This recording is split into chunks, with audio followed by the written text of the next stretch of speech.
Pleasant good evening, ladies and gentlemen. It's your brother Bolo here, and we're in this space again. Alright, of course, this town hall meeting, I try my best to kind of catch these important PNP forums.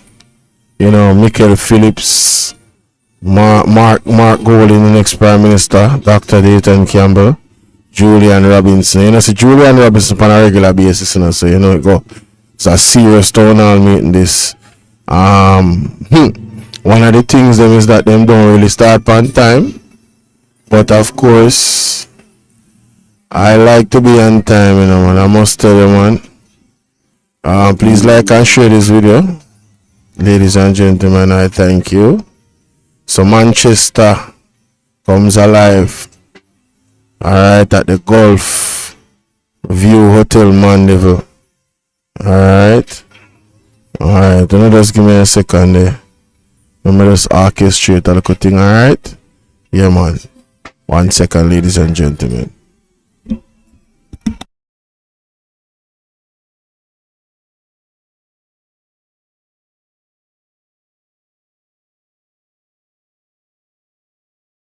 God, no, this have to come to an end. This have to come to an end. Then double rich, then triple rich, you all of them a millionaire teacher. That's why yesterday I have too much big talk. That's why the Portmore people, them and I demand them to change up boundary for their state of power. But it not gonna work. It can't work. There is no way Portmore can be a parish and it don't have nothing at all. And the people that don't even stand. Let me tell you something. This can't work, government. Andrew, you have to take this. When I say you have to take back this, you have to take back this. And you can't call an election because you call you're done. So when and when you don't call you're done. If you call you're done and if you don't call you're done, so what you gonna do? You're there in Amigo. Take for yourself. You feel pack your bag and go, resign, take for yourself your peaceful life. Go on do what you have, because we still gonna lock you up and you can't escape. No way you can't escape. Thief! Me say, as you go on the internet and type in, and your name a thief come. And the second thing will come up, oh God, Bandulu. What me say? Bandulu lie come up in a teacher screening, and me say, I find your name. Boom! Thief! I like come up. So Andrew is a thief, and him is a liar, and him is a big, nothing but a dirty criminal. Andrew we tired that you left the country and no fear. Your mama never will out to you, and your two father never will out nothing to you. Right now I'm thinking they're rich and they never work for them, but never rotten millionaire. You understand? So what go on? And Jamaica people are broke. Teacher, this cannot work. Thief, criminal. FBI to come for them now, wait. Mr. Bolt, call them. FBI, please, come. The matter get worse. The matter get dread. FBI, come down in Jamaica, come look what go on. The situation not right. It's not pretty at all. Bad things are going on here. Dread things are going on here. Judgment on the people that want help. FBI, come help with. FBI, please, we are begging over the last time we were on the brink. FBI, come, FBI, come, no, wait, it get dread. And you take for yourself, you're a thief, wicked and lie, we're afraid of you, we can't eat, we can't drink, we are suffer down here. FBI, boy, call them, help me call them, boy, carry them in our country, carry a big liar for it and give him money and make him travel case for you, because they have the money and set a thief. SSL lock them. SSL nothing get to nobody and nothing what none at all. Because I write the evidence then the laptop then dodge off and thief. So both forget the money and the poor people then forget back the money. Them is thief! Judgment! FBI to come, take them quick and fast. What Mr. Call them, carry them, come. He just guess up yourself. You know, it pains my heart when I see what this government is doing to the great sprinting legend of Jamaica. Wait a minute, is that Trina Dolph Davis in the building? Hey Trina, what's up Trina? Salute to you, Queen. Hope you're doing well. Hey, shout out to the fam for me, you know what I mean?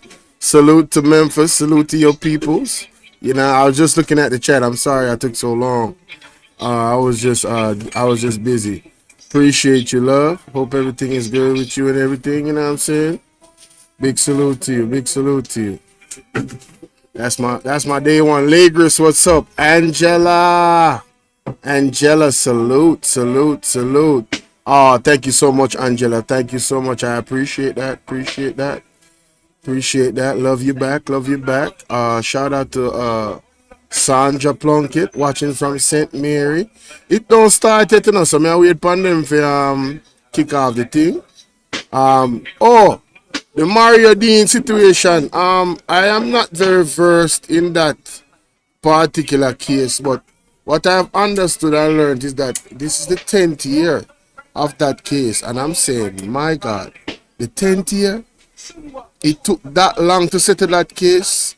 I was just speaking to a brethren a while ago right there, so I say, well, those officers that are now going to be sentenced for that case, right? I mean, what have they been doing this whole time? Have they been working?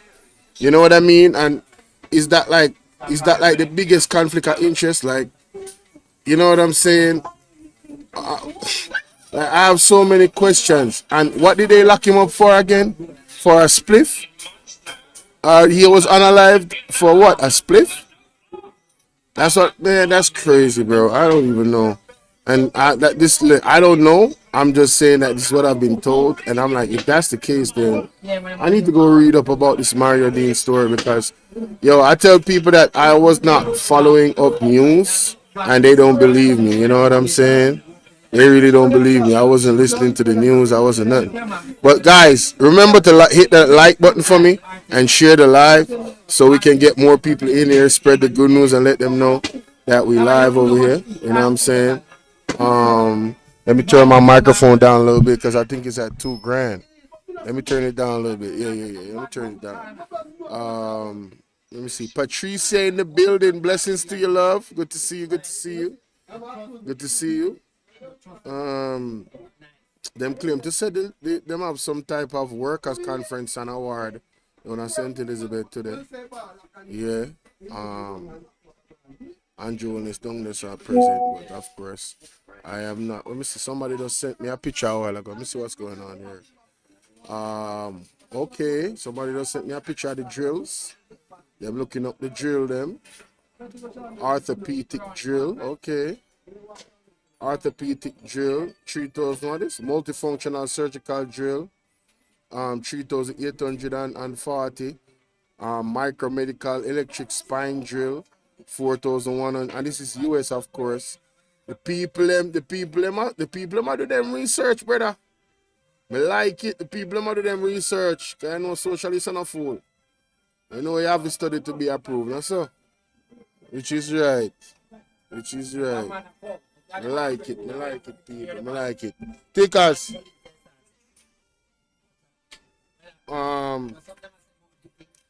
Let me see. Some things going on in the news, you know. I can't go and play to them ready.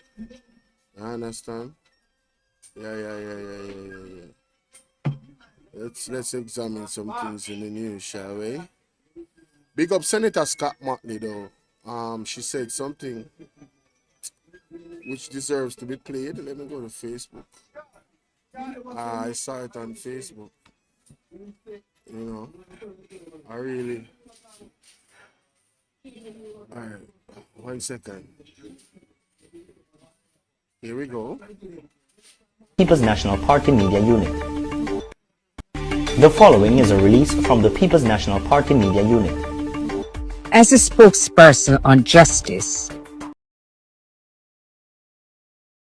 government in the medical drill scandal, a web of secret contracts, hidden investors, and blatant law breaking. This is not politics. This is about accountability to you, the people who deserve transparency. The facts are clear.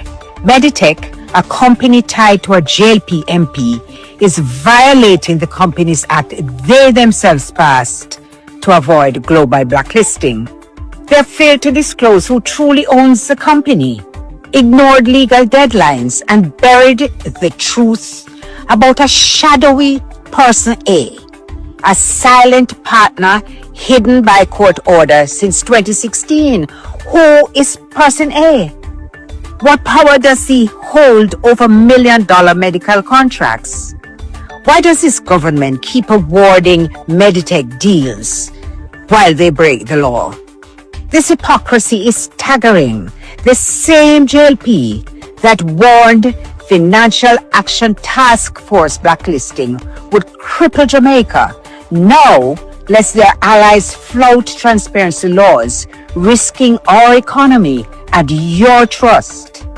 The People's National Party demands 3 things now.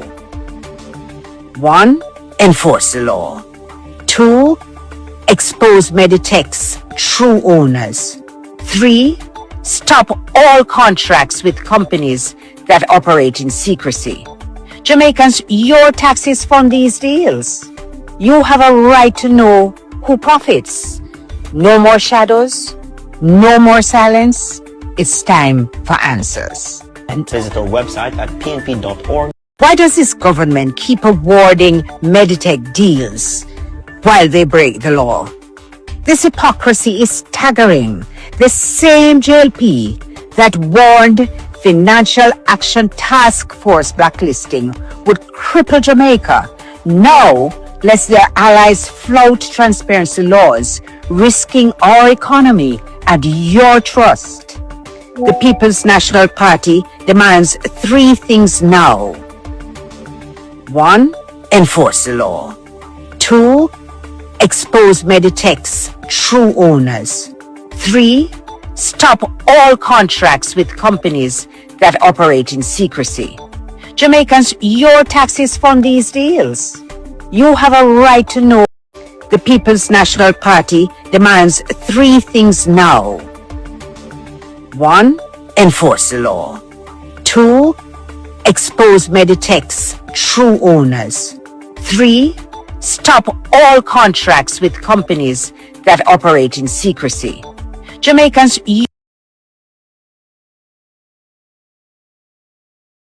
that Senator Scott Motley enforce the law, expose who is the owner of this company, and seize all contracts with ghost owners of companies that don't want to be made public. I want to think about that. I feel like that is a good looking at. Oh, Angela, you want to join the WhatsApp group? Alright, let me put up your number. Where is it? I had it running across the screen already.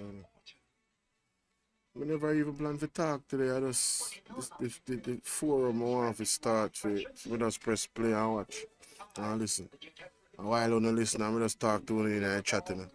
Ryan Campbell, big up yourself. I see Wayne in the building. That's the WhatsApp number right there, yeah? Angela. Lloyd Fang, what up? Good evening to you, my brother. Patricia, I see you. Wayne, as we said, big up. Lorraine, big up. Sandra Plunkett tonight plays from St. Mary. Word is love. Oh gosh, man. Trina was here earlier, came through, man. Damn, Trina. Shout out to my girl Trina, one of my day ones. All the way from Memphis. City of Memphis. You know what I mean? One of the real ones, man. One of the real loyal ones, you know? Appreciate Trina, man. Definitely appreciate Trina. For real. So yeah. Let me continue.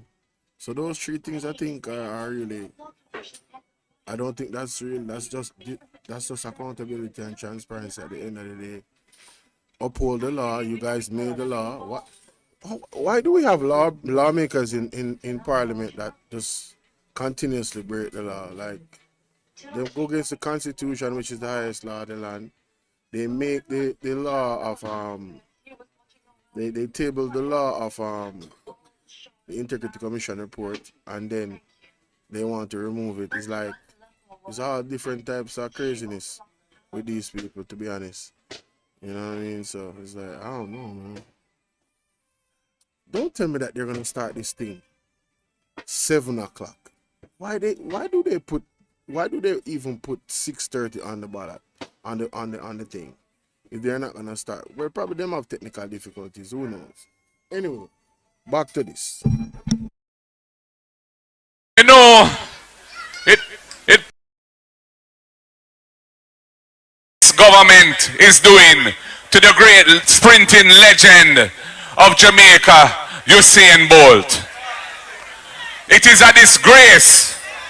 The man invested his money for his retirement in an institution regulated by the Jamaican regulatory body for investments in the country.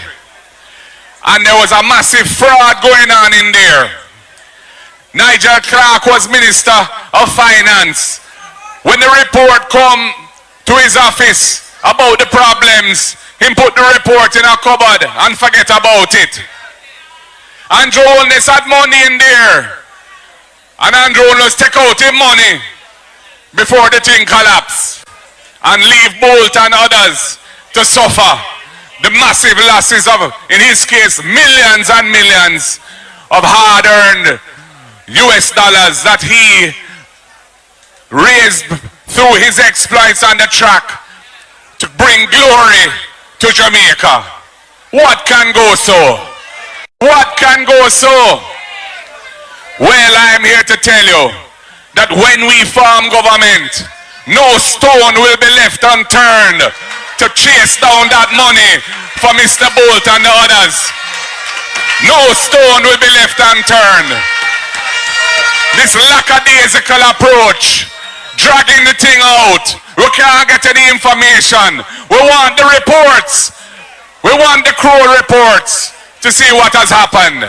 And there must be a commission of inquiry into the regulatory failures that would allow an institution like that, licensed to deal in securities and manage people's money, to have been operating for years, carrying out such massive fraud, and the regulator let them go ahead and let them go ahead until it was too late. We are going to get to the bottom of it because we respect the people involved who have put their money in Jamaica, and to the diaspora and others overseas. We need to send the signal that we take it seriously and that Jamaica is a place where you can come and invest your money. And this government is letting the people down. You know,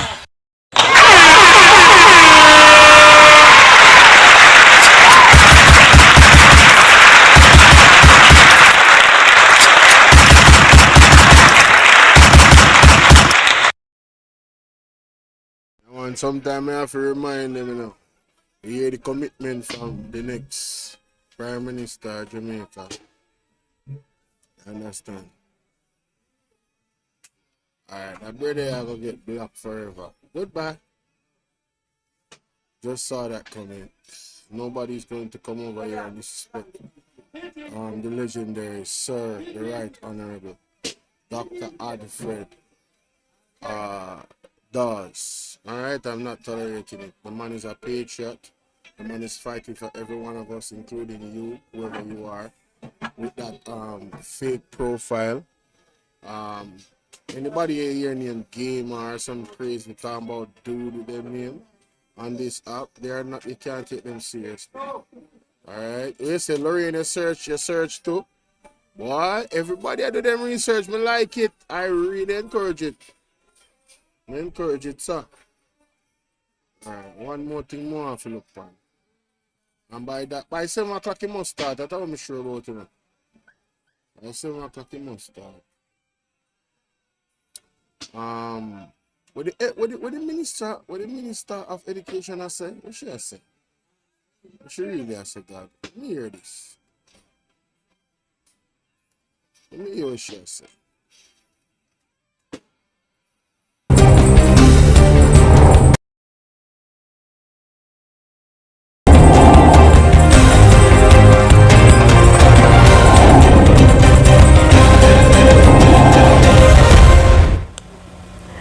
Good afternoon and welcome to the Midday News. I'm Shamela Pullen. Here's what we have in the bulletin. Education Minister raises alarm over exploitation of young girls.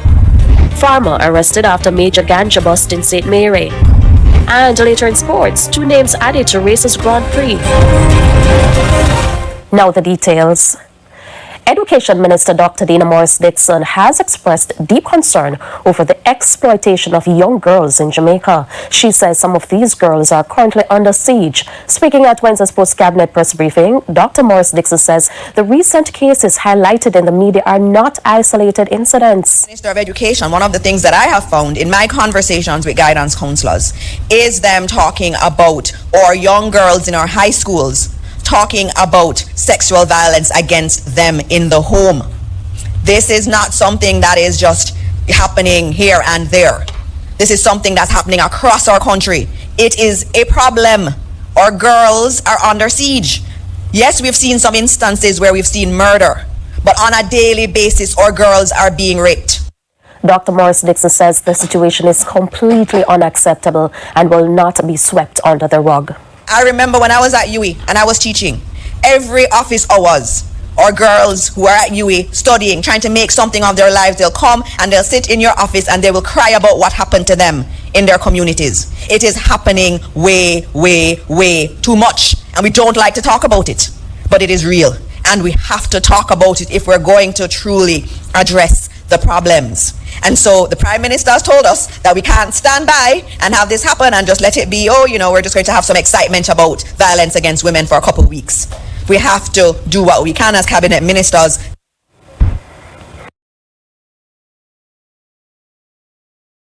who mans is this? Who mans is this? Something not right, my wisdom warriors. Something is not right. Tell about them. Embarrassing. He needs some milk. Man. Johnny come late, huh? Johnny come late. Where was this energy? Where was this energy where the violence against women when George Wright was being reinstated? Why, if you are going to really set an example as a government to really advocate for and show women in the society that you're really trying to protect the women in the society, why would you reinstate George Wright to be on the ballot for the next election? After the gruesome video that I watched, every time I see it, I get triggered. Yo, the man was aggressively putting hands on that person in the video. You understand what I'm saying? And even the cheer where he was like, what you mean? What you mean? When you're gonna say, oh, we can't just make it this. Where were you? You guys had a perfect opportunity. As a matter of fact, a Justice Minister, Delroy Chuck, wants to protect the men that actually violate women by not releasing the sex offender registry list. Where is this energy? The persons that are violating the women are oftentimes repeat offenders. If the list was out, it could have been prevented. Where is this energy at that point in time when Delroy Chuck was saying the stuff he was saying? He never had the guts to fight for the women at that time, but no, it's trending now for you to come out with this fiery speech because the nurses are protesting and everybody else. You're a hypocrite. Ma'am, you are an absolute hypocrite.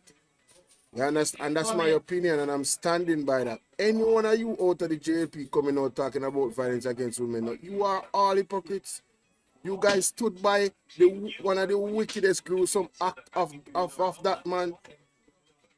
Whatever I want him, right, or whatever I want him, what him do to the lady, I don't care if if she forgive him and them married her, I don't business. That's not a good look. You understand what he did to that lady in that video? That is not a good look. Right? And no woman should support that. No woman should support that. No woman should support him, period. I must see mother alone if you support him. What do you mean? I know you want to come talk about violence against women. Man, yo. Real people who advocate for violence to stop against women out here. Unlike you guys that are using this for PR. It's disgusting. Just for political gain. It's absolutely disgusting. 6 thumb up to blows and scream. I can't believe this. was arrested following a major ganja bust in Three Hills, St. Mary on Wednesday.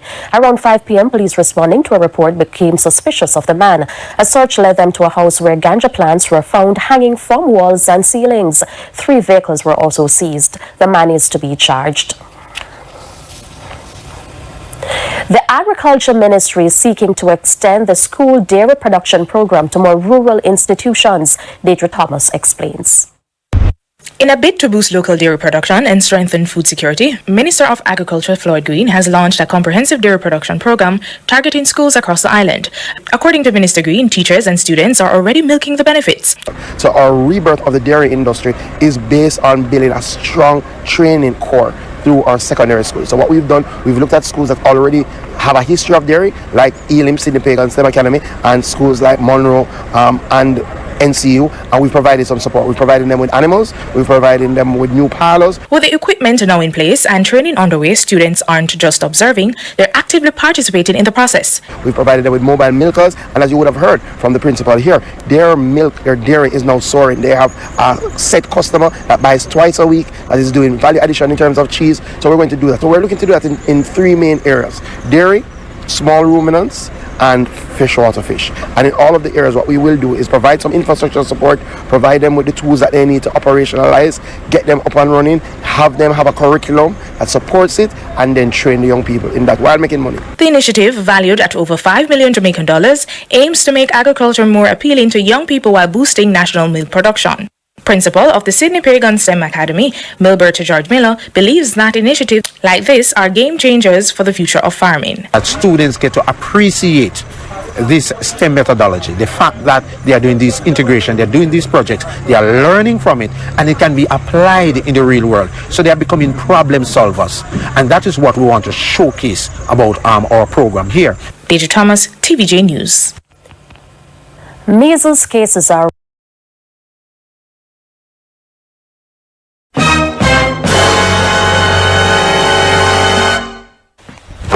Emotional damage.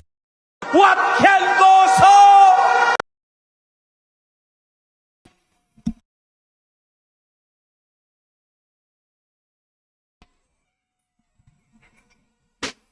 No, let me see if my microphone will work.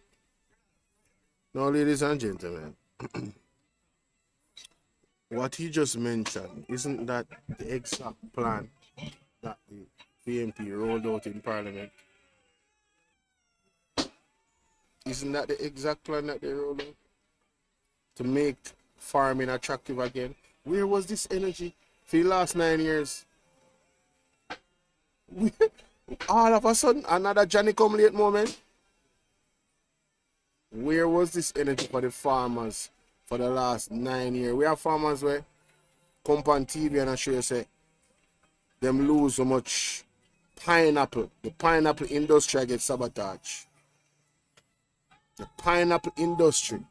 The pineapple farmer them a ball out. Man have tomato a waste. On the ear we go on with the onion them down at St. Thomas. With such man and contract and biggest storage facility and beer things. After 9 years, bro.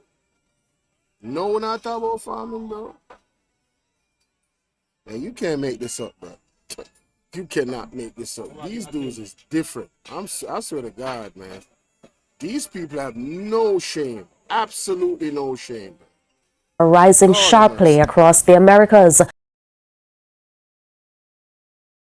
Jamaica is now moving to safeguard against the disease. Sandy Williams reports.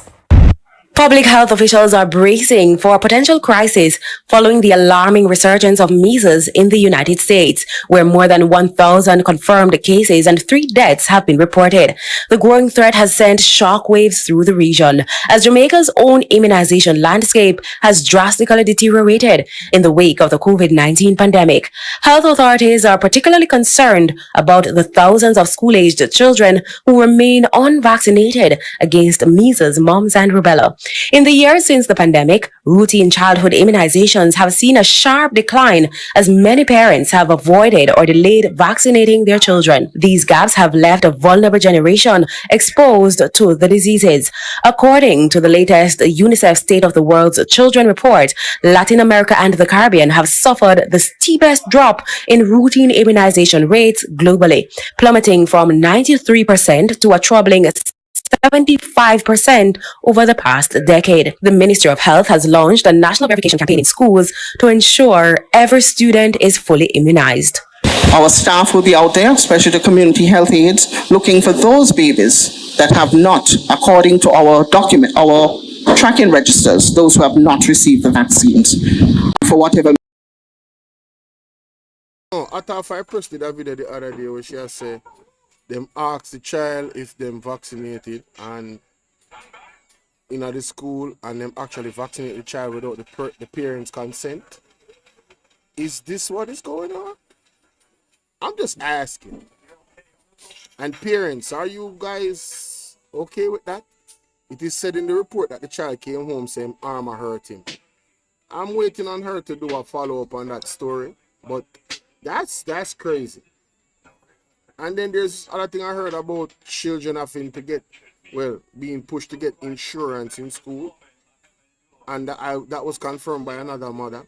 When did we start doing this? Insurance? Wow. In Jamaica? You mean the same Jamaica where poverty is at an all-time high? Regardless of what they want to say about poverty, they are 8.2%. Rubbish. Poverty is at an all-time high. Alright? It is what it is. That's the reality. That is the actual reality. Don't make nobody fool it. Don't make them fool it with this media blitz and PR and whatever. Just look around. Alright? Look around and read the room. If you used to buy, alright. If you used to have a lifestyle where you buy your 2 ounce a kush for your personal smokings. That cut. Can't tell you that right now. That cut. You not buy as much as I used to. That cut. You not ask Christ. Say that cut. If you used to buy 3 special a day, that cut. You not ask Christ that cut. You not buy 3 special a day again. Everything you have to go back on. That is the reality. Because the bills them high, light bill high. All I rent them I get higher.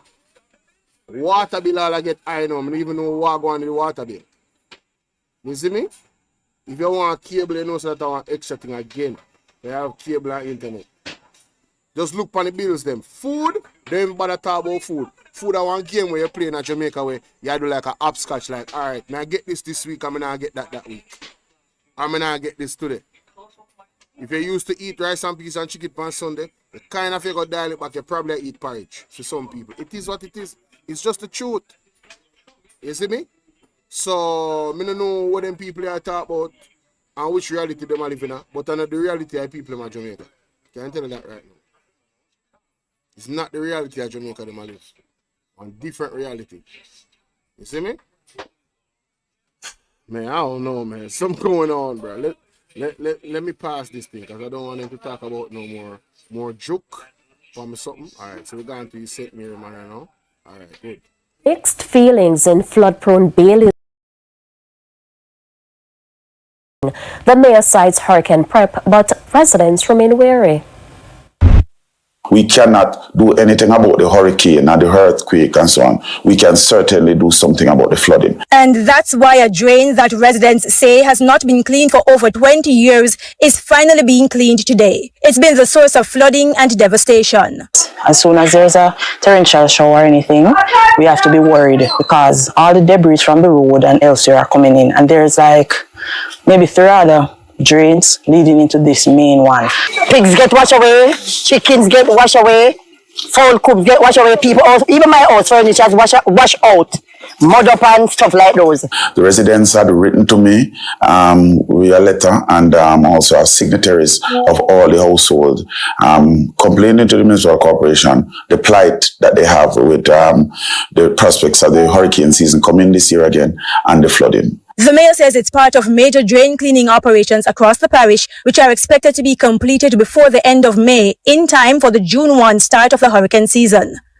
We have done the main street in Port Maya, those drains. We have done Stennis Street drains, Warner Street drain, and some other major drainage in the town of Fort Maya. However, one resident of Bailey's Vale says the area is not flood-free just yet. But the gully will run from up the road. The water come from up on one hillside there, so they are preparing from the source where that water come from. That come down in the gully that took to the road. It's not from the river, you know. We don't know where that water come from. The mayor notes that money from the parochial revenue fund is also being spent to clean drains which usually cause major flooding in Anoto Bay. He's appealing for additional funds as well as the central government to clean other major drains across the parish. Krista Campbell, TVJ News. Thousands of revelers and tourists are expected to flock Western Jamaica.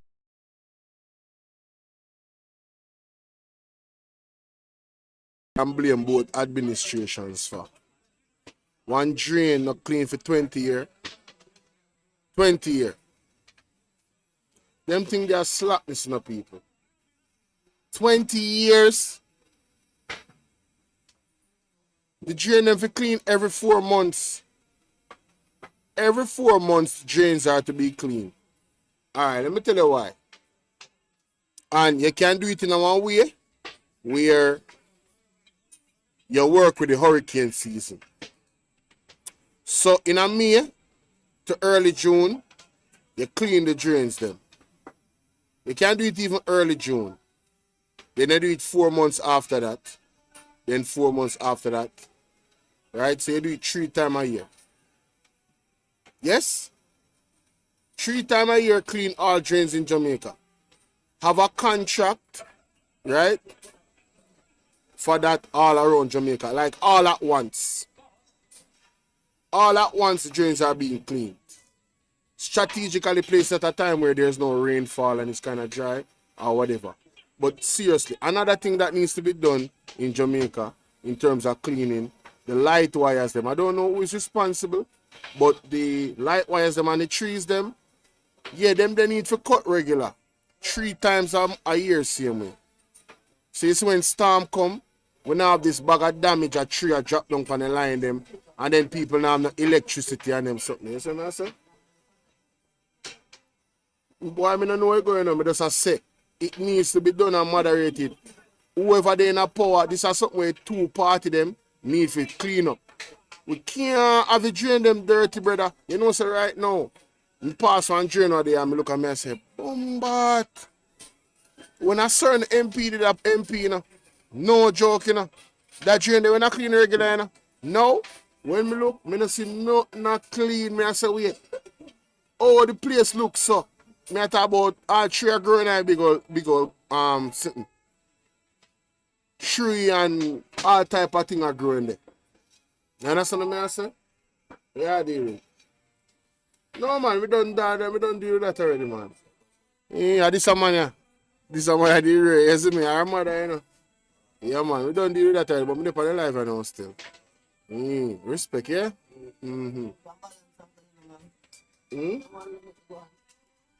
Boy, can't help it today, man. Can't help it today. Tell her that right now. No, not that. I think I can't even vote for myself. Think gonna weird right now. Anyway, people, let's continue. Jamaica in the coming week. After a poor start to the tourism season. Jamaica recorded a downturn in tourist arrivals in the first months of 2025. The situation has been partly blamed on the Trump administration's immigration policies, as well as the tariff war that left persons either nervous to leave the U.S. or spend on leisure. Of course, the jitters amongst a lot of travelers who are green card holders has been a big challenge for us, and our stakeholders have acknowledged and confirmed that to be true. But now there's optimism in Negril that the tourism-dependent town will again see an influx of tourists starting Thursday as the annual event Mocha Fest is staged. I think once you get past the media hysteria and the initial scare of any change, things normalize a lot. And I think for us, we haven't really noticed anything significant as far as people being afraid to or being deterred from traveling through. The event is in its 10th year, and Tourism State Minister Delano Severide says the ongoing investment is a vote of confidence for Jamaica's tourism and cultural product. Mocha Fest has been a really powerful addition to Jamaica's tourism product. It has diversified the product somewhat. They have a large urban demographic that enjoys the shows that they have here in Jamaica, and of course they have expanded it elsewhere. They started off first with about 60 persons in 2015 when they had their first event, and now we're looking at 3,000 to 4,000 attendees. The event will be hosted at 3 established party venues along Norman Boulevard in Negril. But what of the promised entertainment zone for Negril? We put the issue to the Tourism State Minister. But we do have the conflicting situation where we have hotels and villas competing with parties that are very loud on the beach. Some persons come to Negril for rest and relaxation and silence. Some persons come to Negril to party and enjoy themselves. It's a difficult balancing act, and it's been a challenge for us as we continue to navigate the space in Negril. However, we are very supportive of any plans or any initiatives to build out a proper event space in the area of Negril. I know there have been some discussions in the past with UDC and other stakeholders about where would be ideal and so on. We want to encourage those discussions so that we can get to the point where we can have a proper space for major events in Negril, because we do need it. Nakinski Robinson, TVJ News.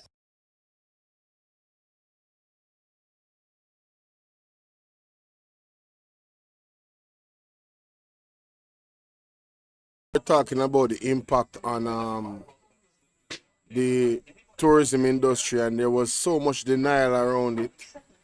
And then there's a few months after here, they come and admit. Why they can't just be honest with the people of Jamaica?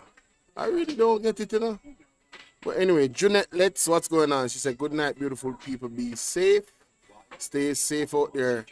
Sandra said, after 9 years, I just start copy. Now, them been a copy. Man, not just 9 years. Them been a copy. A copycat them, But I am very disappointed right now. I cannot believe that after 42 minutes, this event has not started. That is grossly unprofessional. I am sorry. Yeah, I thought that by 7 o'clock, we would be getting somewhere with this, but let me just scroll through the internet.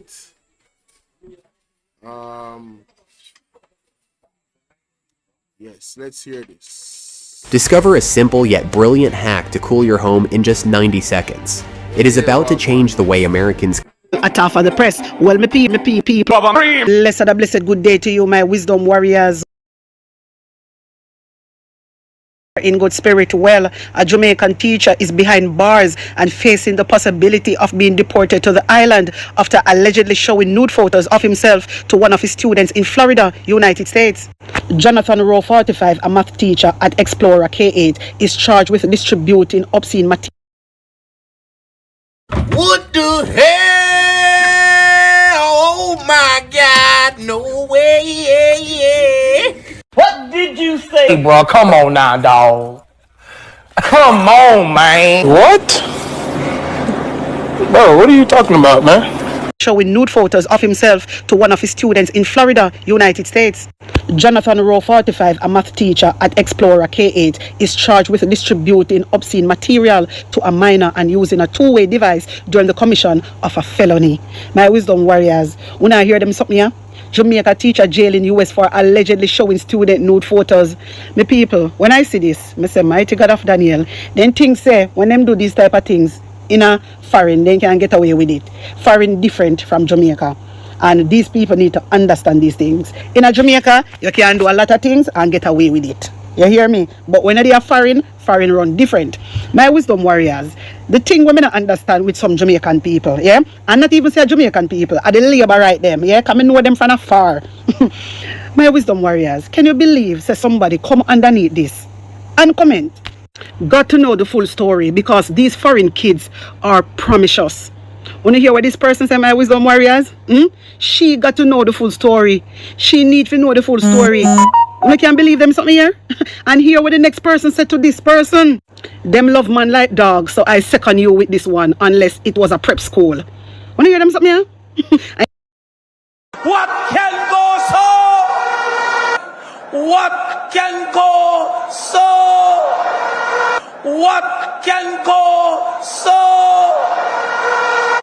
Embarrassing. He needs some milk. Something not right, my wisdom warriors. Something is not right. Tell about them. And you see these people, them are labor right. My wisdom warriors. Remember, you know, this man is a teacher. This man not supposed to show no school picnic, no nude picture. Whether them they are university, whether them they are secondary school, whether them they are high school or college or basic school, he doesn't have the right.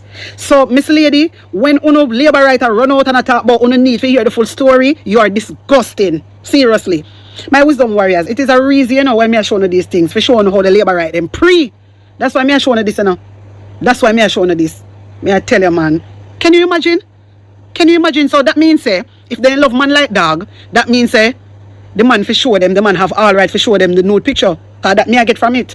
It is wrong. Wrong is wrong and right is right. It is wrong. The man is disgusting and anybody will agree with this man and stand with this man need to be behind bars also.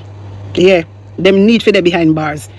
Mighty God. Anyway, my people, I'm going to leave that alone. Hear this.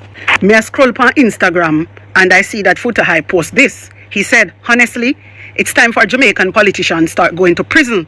Them two effing thief. And down at the bottom, my wisdom warriors, in right, enough is enough. Me like how he must speak out. A long time, I know him always come out and speak out now and then. You get me? Me like how he must speak out because people need to know and see what the government of Jamaica is doing. It is wrong. We the people cannot just sit back and allow them to get away with everything. Remember, you know, all these taxpayer money, we you see them have enrich themselves. I feel with that, you know. And we go and work for that, you know. Sweat for that, you know, Jamaica. We do not pray. We do not think what is going on. So we not go allow Andrew Wallace and in cronies to continue to rip we off. And we not do nothing about it. We, the Jamaican people, we have the most mouth. We will have the most mouth. I go make with government walk all over we. And we can't do nothing about it. No, Jamaica, we need to stand together. We need to stand as one and do something about this. Enough is enough, and I agree with Footer Hype.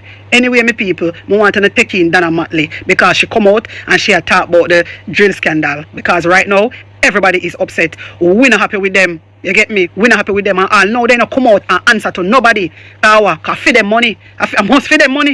You understand? I must feed them money. The people, them need answers. The people, them need answers. And JLP not even look on the people, them, because they don't care. This is why we have to vote them out. Anyway, my people, hear what Dana Matley have to say. Following is a release from the People's National Party media unit.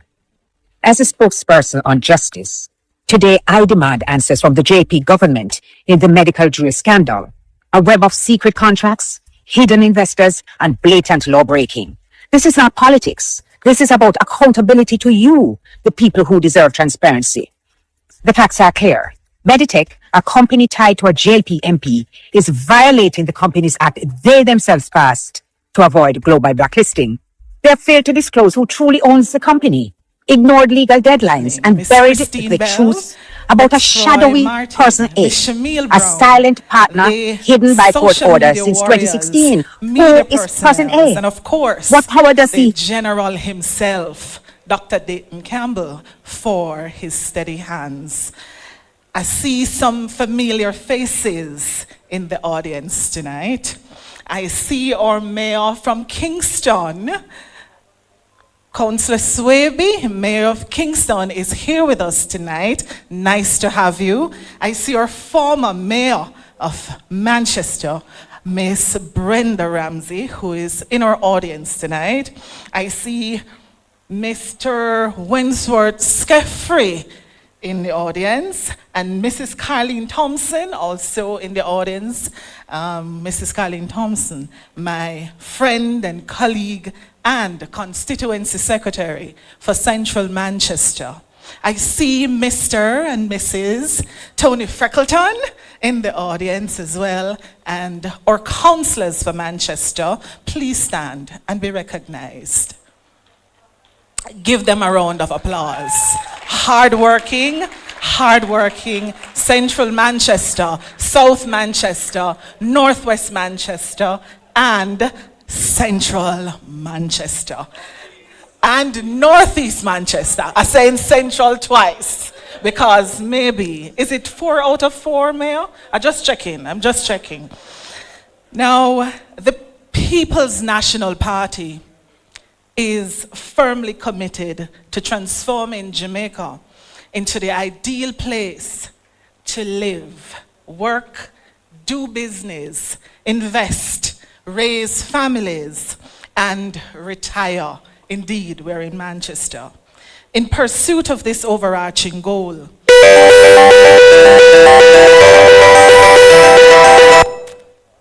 okay, it's sealed.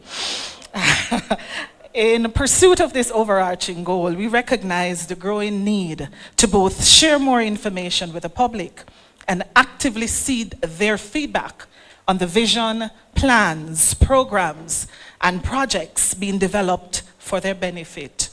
To address this gap, it is essential to establish and promote participatory forums such as this one that foster meaningful interaction between citizens and policymakers.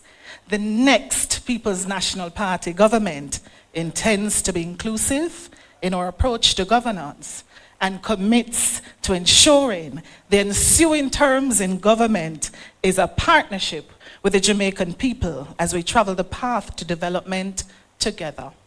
This forum is the beginning of this commitment. Now, our esteemed presenters for tonight, we're getting into the big leagues. The Constitution boss, the people's defender, Mr. Mark Jefferson Golding of the opposition of Jamaica.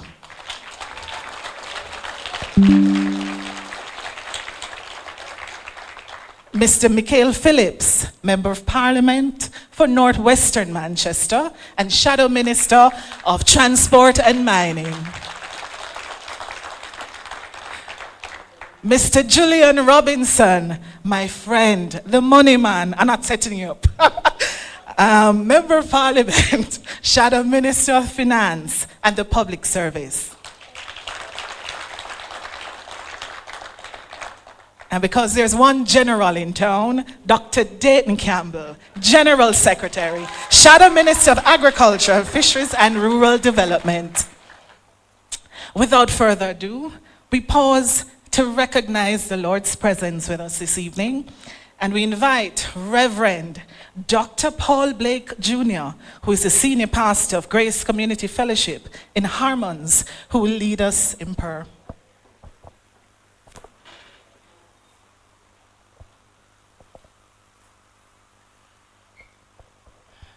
Good evening, everyone. Let us pray. Sovereign and everlasting God, creator of the heavens and the earth, the God who plants nations like seed and watches over them like a gardener, tends to his field. We gather tonight beneath the convoy of your presence, acknowledging you as the source of wisdom, justice, and the hope of the people. Lord, as we gather tonight, we thank you for Jamaica, our beloved land, lush in beauty, rich in heritage, and resilience in spirit. Thank you for the gifts of our hills and our plains, and our rivers and bauxite, our farmers and workers, our dreamers and planters. We declare that this land is yours, and we are stewards of it to flourish. Tonight, O God, as the People's National Party gathers to cast vision, to speak of plans for agriculture and rural development, of transportation, mining, finance, and the holistic renewal of this nation. We invoke your presence. May this forum not be driven by ambition, but by your service. May words spoken not be of self-promotion, but of people-centered transformation. Let every utterance be filtered through the lens of justice, compassion, and truth. And so, Lord, even we ask for your anointing upon the leadership of this party, especially upon the party leader, the leader of opposition. As he speak, Lord, not just with eloquence, but with conviction rooted in moral courage. May the vision cast, O God, not merely aim for power, but for the empowerment of the least, the lifting up of the poor, and the restoring of what has been broken. Grant, O Lord, that tonight's gathering will not only inform minds, but ignite hope. May it stir consciences, mobilize communities, and signal a new day for our people. For unless you build the house, those who build in vain. And unless you guide the journey, the destination will be lost. Lord, you have raised up from amongst us leaders who walk humbly, love mercy, and do justice. And may the plans shared tonight be more than policy.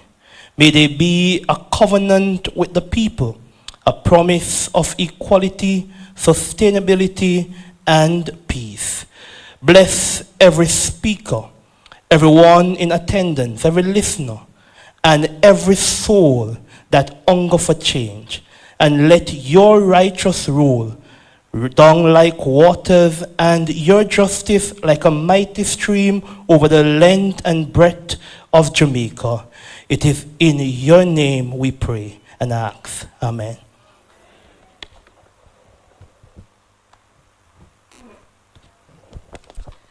Thank you, Dr. Reverend Blake, for blessing us with prayer. It is also fitting that we hand over to another member of the clergy, or host, to do the official welcome for this evening, Bishop, His Worship, Councillor Donovan Mitchell, Mayor of Mandeville, Councillor of Royal Flat Division, and Member of Parliament in waiting for Central Manchester.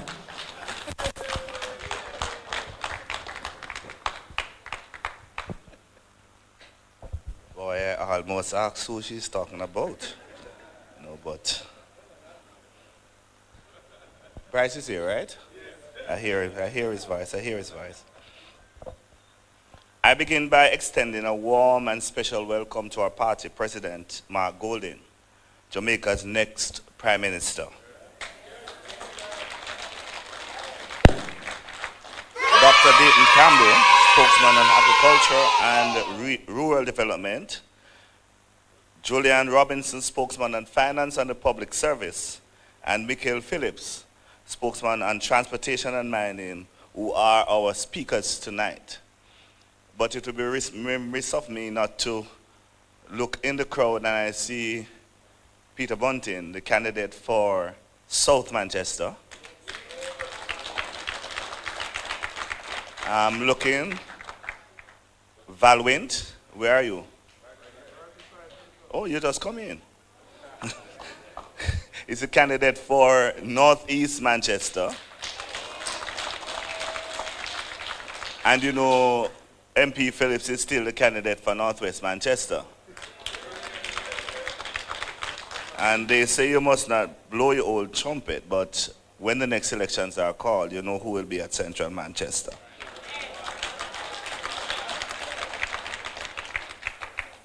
I think I see Deputy General Secretary Martin, Dexter Martin, Deputy General Secretary Wentworth Keffrey. Distinguished guests, business leaders, professionals, volunteers, workers, friends from Manchester and across Jamaica. Tonight is about shaping the future. Because my friends, time come for fresh leadership. Time come for bold, honest representation. Time come to claim our rightful place of pride and progress in this society. In the words of the great Michael Manley, he says, "There is no power greater than a people determined to rise." And tonight we gather with that determination, ready to build, ready to listen, ready to win. We are here not only to speak, but to hear your ideas, your concern, your vision. Together we will craft a path fueled by your voices, shaped by your dreams, and strengthened by your spirit. So as we talk to you, as you talk back to us, with purpose, with passion, and leave here more edified with a greater understanding of what a PNP government will do for Jamaica. Time come. And as PJ Patterson would say, the will of the people is the ultimate source of strength and authority. Relax, listen, give your feedback, and get answers to your questions. I welcome you all to this, our town hall meeting. God bless you.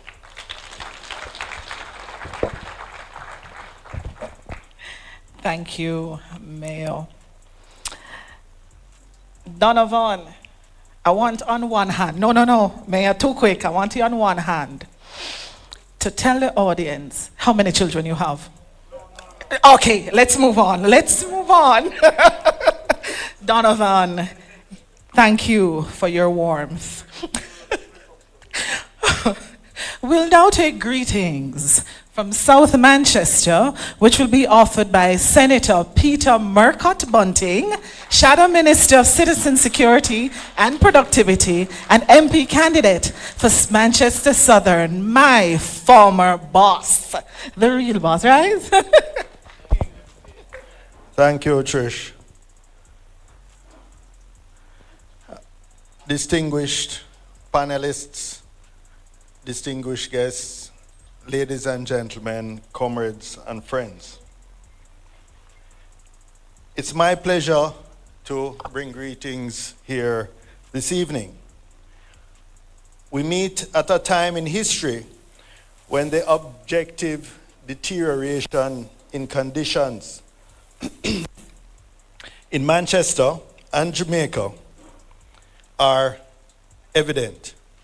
Now, some of you may not realize this, those of you who are better off, because if you listen just to the propaganda of the government, you would think everything is going well.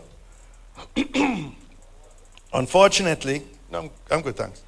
Unfortunately, propaganda, misinformation, and lies can't go to the supermarket, can't go to the market, can't go to the grocery store. So the people of Jamaica, or the majority of the people of Jamaica, know that their objective conditions have deteriorated. Poor health care. Anyone who goes to Mandeville Regional can attest to that. Poor educational outcomes. Bad roads. And if anyone wants a tour, I can take them to some concentrated areas in South Manchester. Low investment. Net foreign direct investment in Jamaica today is less than a third of what it was when we left office in 2016. Declining productivity per worker. Since 2007, the productivity per worker for each worker in Jamaica has declined by about 21%, which is why we're stuck in the low skill, low wage gap that Julian Robinson often speaks about. This administration, this JLP administration, has been in power for 14 of the last 18 years. And it's interesting that they only want to talk about the 18 years that started in 1989. They don't really want to talk about the last 18 years for which they've been in office for 14. So we find them celebrating today the fact that the poverty rate was 8 point something percent, 8.2%. What people may forget is that in 2007, when they took office, the poverty rate was 9 point something percent. What happened when they took office in 2007, it rocketed to over 20%. And it didn't start declining till the PNP came back into office 2012 to 2016, and we gave them back on a declining trajectory. Now, they're trumpeting, or I should say they're ringing out the fact that they now have 8 point something versus 9 point something percent poverty 18 years ago. But at that pace, ladies and gentlemen, it would take us over a century to eliminate poverty in Jamaica. They want to campaign on their success in crime. But what do the statistics show? More Jamaicans have been murdered in Andrew Holness's 2 terms than in any other 2 terms in the history of Jamaica. How can they call that a success? And perhaps for those who may be watching from overseas, the most embarrassing thing is that we now have the most corrupt regime in the history of Jamaica.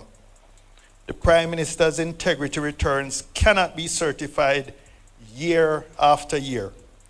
We have a Prime Minister under investigation for illicit enrichment, who in response takes the Integrity Commission to court to strike down the very laws that his own government passed, who starves the Financial Investigation Division of Resources because a referral to investigate him was made to the FID. This is a regime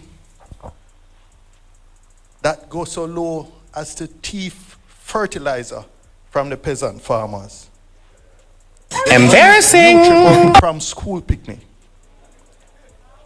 They will even steal money from the Bustamante Hospital with this outrageous overcharging by their cronies for a medical drill that is stealing money from sick children. How much lower can we go? And in fact, when Dr. Dawes, our spokesman on health, did his investigation, it emerges that there is a hidden owner of this company that's overcharging taxpayers for this medical drill. The company is actually controlled by someone referred to as A, the letter A. No, don't say Andrew. But until we learn who is the beneficial of the beneficiary, Emotional damage. But until we learn who is A, the letter A. No, don't say Andrew. But until we learn who is the beneficial of the beneficial owner of that company, people will speculate. But ladies and gentlemen, this evening will give you hope. The People's National Party has a proven track record of performance. In this constituency of Central Manchester, when Kirkvine closed, we sought investors to replace Kirkvine, to get life after Boxite, and we brought Sutherland Global to Ward Avenue and to Northwest Manchester to employ thousands of young people. We built more schools. When I was MP in 2 terms, I built more schools in this one constituency than the JP has built in the entire Jamaica in the last 2 terms. So tonight you will hear from a team of proven performers, led by a man with clean hands and a pure heart. someone I've known since he was in first form. He's been my friend, my business partner for 3 decades, and parliamentary colleague for nearly 2 decades. A man destined to be amongst the finest prime ministers this country has ever seen. I invite you this evening to listen carefully to our distinguished panel of presenters and to make notes of your questions, because you will hear of a powerful policy platform that is going to make Jamaica, indeed, Tricia, as you said, finally the place to live, work, raise family, and do business. Ladies and gentlemen, I invite you to listen to the policy platform of the team that will make Jamaica better. Thank you. Thank you, Senator Bunting, for offering greetings from our sister constituency, South Manchester. Our presentations. It is now time, ladies and gentlemen, to hear from the leadership of the People's National Party. Tonight, our presentations will allow for proper information dissemination by our legislative and policy power brokers about plans and projects that are geared towards achieving the developmental objectives in line with the current vision to make Jamaica the place to live, work, invest, raise families, and retire. We will begin, with Prime Minister in waiting. I said that. The People's Defender, Mr. Mark Jefferson Golding, President of the People's National Party and leader of the opposition of Jamaica.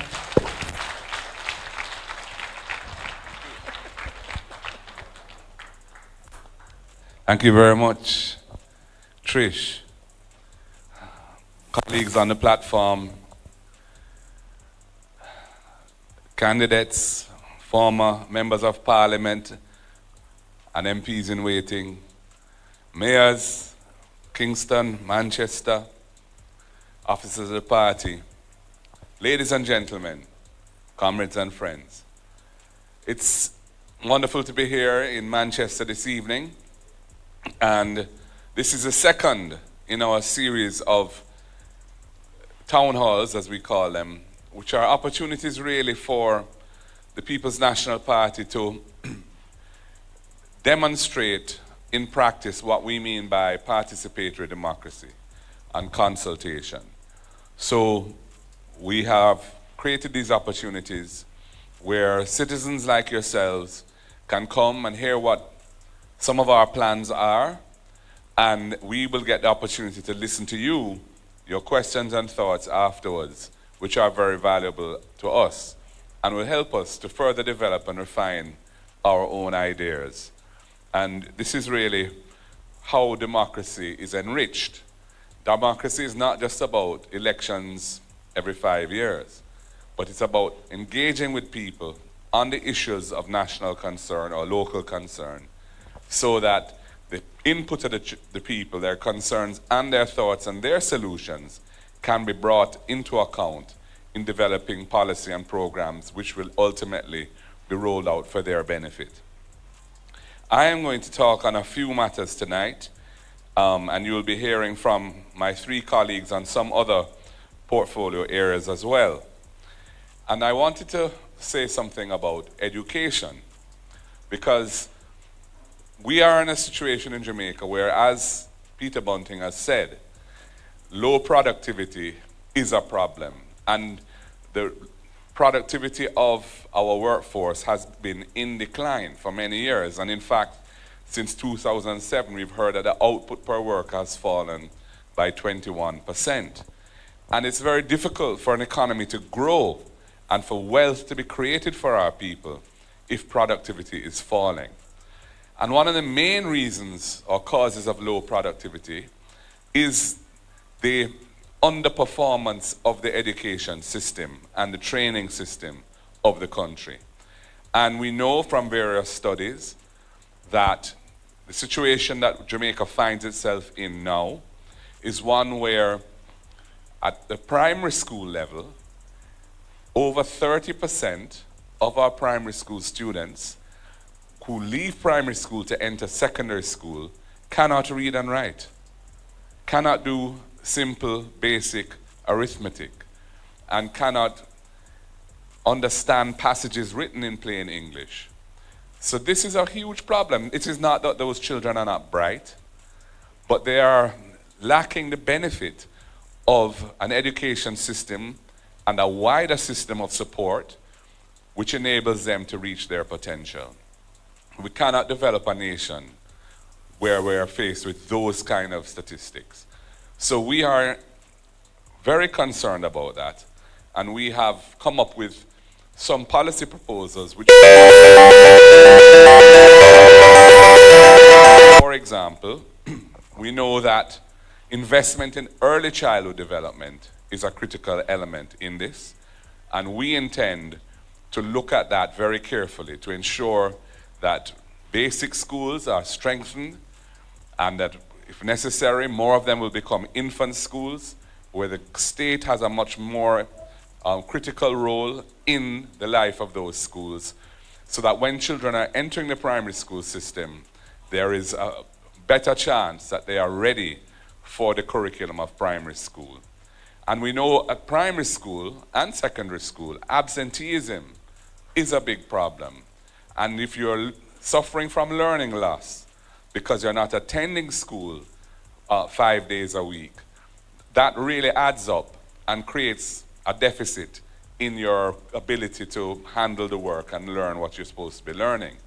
One of the major causes of absenteeism is the cost to many parents of providing lunch money to their children.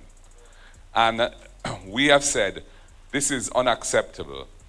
A recent UN report published said that Jamaica is suffering from moderate to severe food security at the level of 55% of our people. Of every 100 Jamaicans living in Jamaica, 55 of them are suffering from moderate to severe food insecurity.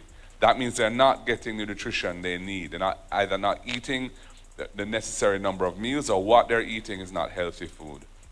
So we are going to expand the school feeding program substantially and ensure that every needy child attending primary school or secondary school will get at least one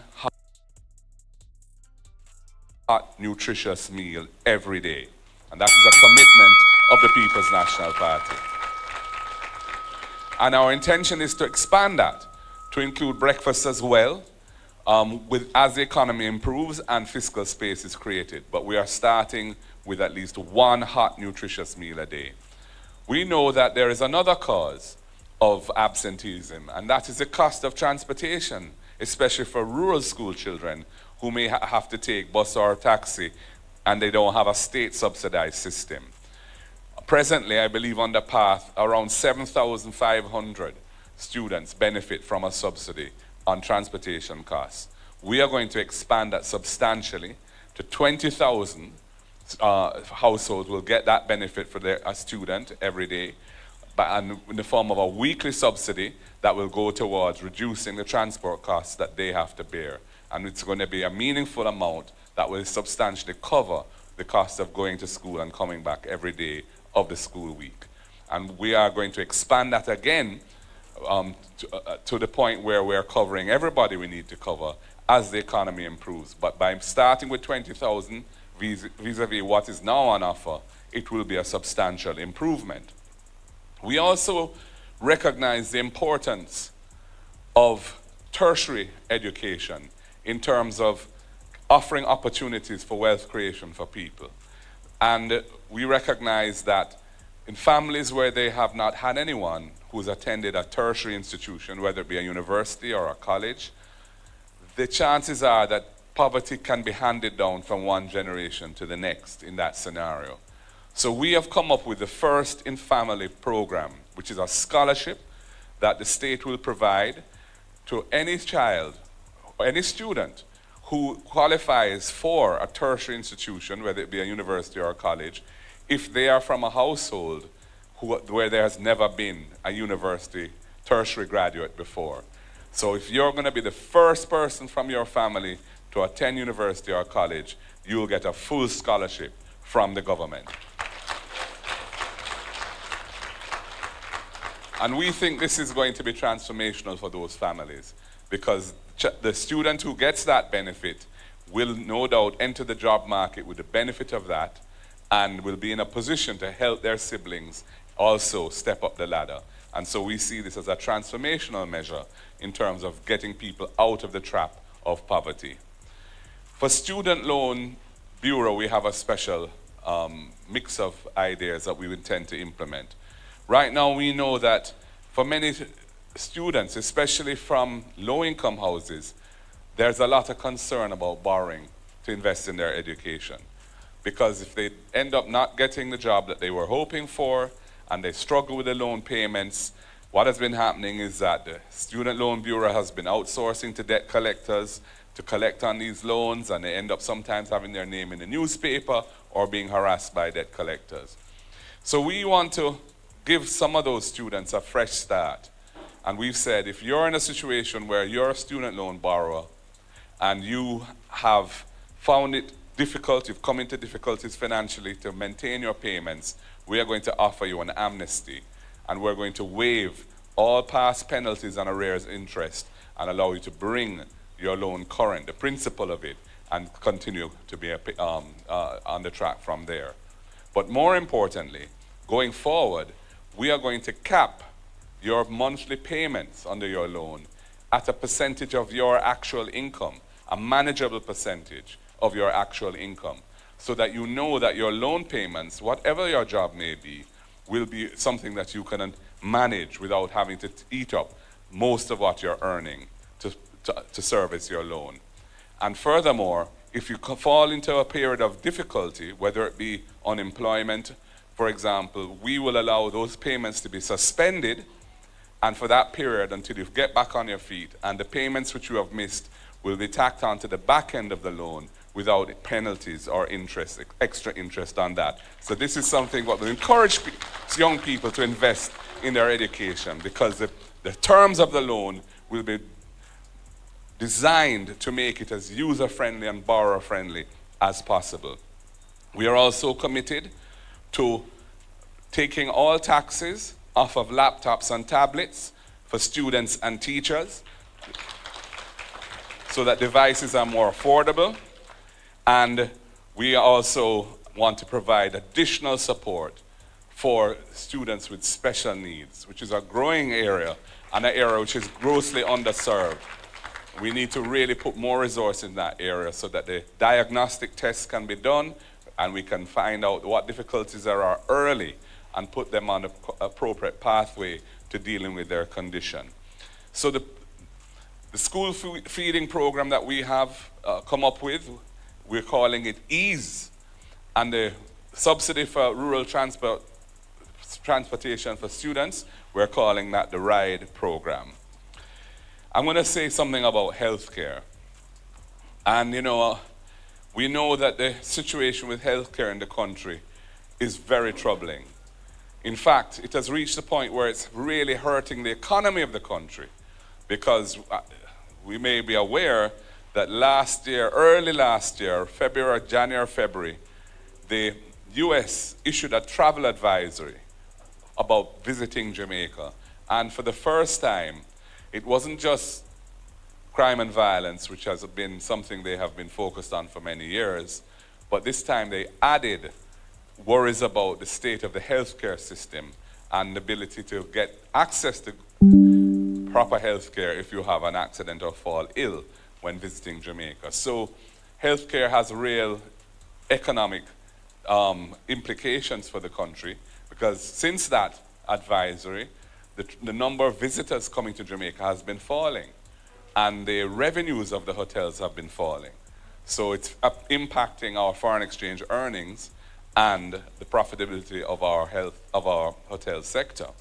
And we know, for example, right here in this region, the mortality rate, the maternal mortality rate, that means women who die in childbirth, has gone up, I think, tenfold since we were last in government. And this is something which has not been sufficiently explained as to why this has been happening. And it's been happening under the watch of this government. So we are looking at the issue of healthcare and saying, how can we improve the system? And we know that Jamaica has a real challenge with some non-communicable diseases, in particular, cancer, diabetes, which is sugar, and hypertension, which is pressure. And the problem we're having is that many people are not being screened for this. So they have it and they don't know. And we are going to be really focusing on screening our population for these major illnesses so that we can catch them early. Because when you catch them early, especially things like cancer, you have a much better chance of curing it and pushing it into remission and avoiding the big costs and other problems that are incurred where you catch it late. So screening, a national screening program is going to be a major plank of our approach to healthcare. We intend to also focus on the key facilities that would allow people's interactions with the public health system to be much more pleasant. So we know, for example, that we have numerous operating theaters in Jamaica that are not presently operative because of various relatively minor problems. There's a mold problem at KPH which knocked out many of the operating theaters there, and we know Anato Bay Hospital was without an operating theater recently. I don't know what the current situation is. So we are going to refurbish the major operating theaters in each parish, and we're going to have diagnostic equipment in each of the major facilities so that you can come here and come to whichever parish facility you choose, and you will be able to have your condition properly diagnosed rather than all of these things having to be outsourced to private providers because the equipment is not being maintained in the public health system. We also want to roll out a system of urgent care centers to ease pressure on the major hospitals when it comes to accident and emergency. And this is a well-known way of dealing with emergency matters, accidents and so on, and where you can go to a facility in each parish will have one, and you can address the situation immediately to ensure that life is preserved, the patient is stabilized, and then, if necessary, the patient can then be transported to a hospital for further treatment. And of course, we need to support our medical professionals to encourage them to stay here in Jamaica and not migrate. So we're going to be looking at a variety of ways in which we can support our doctors and our nurses and others, whether it be training opportunities, whether it be housing opportunities, and of course, their remuneration. We're going to be looking at how we can address that as well. And preventive maintenance has to be a real priority for any government going forward. We have so much equipment in the country, medical equipment, which is not working because it has not been properly maintained. Hospital equipment and the other infrastructure such as air conditioning units and elevators and so on. Focusing on the things that will keep the equipment functional and make sure that their assets are usable for the lifetime that they were intended by the manufacturers. These are important ways in which we can create a much stronger health system and get better returns for our investments in healthcare. So these are some of the ideas we have in the healthcare area, and we want to ensure that when our citizens go to a public health facility, there are conditions that meet them, and the way in which the experience that they have is one that is not going to undermine their dignity and their confidence in the system. We have a situation currently where too often our people go to a public health system and they can't be admitted because there isn't a bed. They end up having to spend hours or days sitting on a bench or in a wheelchair in a corridor and so on, and many of them don't even survive that indignity, and we are committed to improving that situation. I'm going to say something about housing.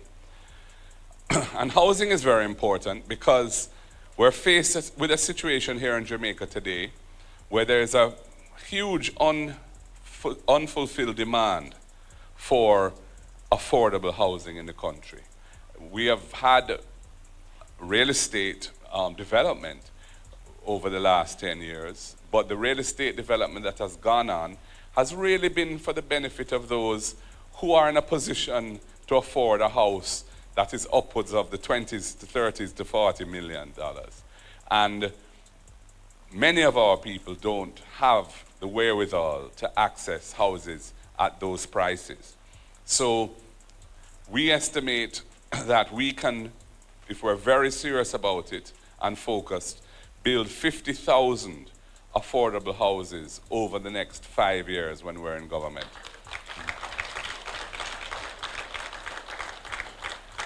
And, you know, we are aware that that would be a significant improvement on what's going on now. The Andrew Holness administration hasn't even built in their period in office 15,000 NHT houses over that period. And so many of our people are priced out of the market. They simply can't afford the $30 million plus houses that the NHT has been building. So how are we going to do this? First of all, we are committed to stopping the annual removal from the NHT of $11.4 billion, which has been going on now for far too long. It started in 2013 as a way that we had to deal with the situation with the IMF at that time. We had committed to doing it so that we could get into an IMF program because it was a very difficult time for Jamaica. The debt of the country was at a much higher level than it is now. And we were committed to doing it for 4 years. At the time, the opposition at the time, the JLP opposition, criticized us heavily for doing that. In fact, an affiliate of theirs brought a court case to try and prevent it happening, but they lost that case. But we were not intending to do it beyond the 4-year period that the law was amended to allow for. They then came to office in 2016, and soon thereafter amended the law to extend that period for another 4 years, and they did it again for another 4 years after that. So what it means is that in the last 10 years, over $130 billion has been taken out of the National Housing Trust to help fund the budget. So when they talk about no new taxes, one of the ways in which they do that is by depleting the National Housing Trust of its resources. We are committed to putting an end to that because we see the National Housing Trust, which was a critical innovation in the 1970s of Michael Manley, as a way of dealing with the housing shortage for persons who need assistance to get a house. So we are also intending to create a fund within the National Housing Trust with the additional resources that it will have of $1 billion per year, which will go towards paying the deposit of our first-time home buyer. And we're looking really at targeting younger people for this, up to 35 years old, who have been contributors to the fund for up to 2 years, at least 2 years. They will be eligible, if it's their first home they're buying, to draw down under that fund and get a $500,000 grant to help them cover the deposit, which is a major issue for many first-time buyers. We also have come up with an innovation that we call rent to own. And we are aware that many people who make their money through a little business, a little hustling, or maybe they're working for somebody, but that is not a very well-established business that they're working in. They don't get a pay slip, a formal pay slip, every time they get paid. And they are not, therefore, in a position to prove their income so as to qualify for an HT loan. And we have said, hold on, that affects so many people, we have to have a proper solution for that. And so what we've said is, we will allow persons in that situation to go into possession of the home as a tenant initially, at a level of rental which is equivalent to what the mortgage would be. And if they are able to make, and do make, their monthly payments on a time, for a period of time that we feel is sufficient to show that they can service a loan, and we're thinking of 6 months, at that point, we would say they've proved their income without the payslip. And they can then draw down on the mortgage, become an owner of the property, and move forward on the ownership ladder.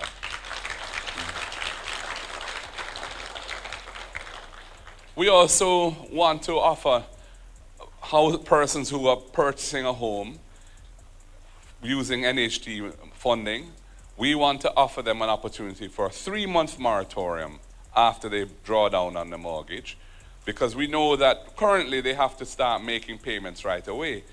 But for many people, when they buy a house, they have other expenses and they need a little time, for example, to furnish the house and so on. So we're going to give a 3-month moratorium period before they start to make their payments. And I think this will be much appreciated by anyone who is drawing down a mortgage to buy a house.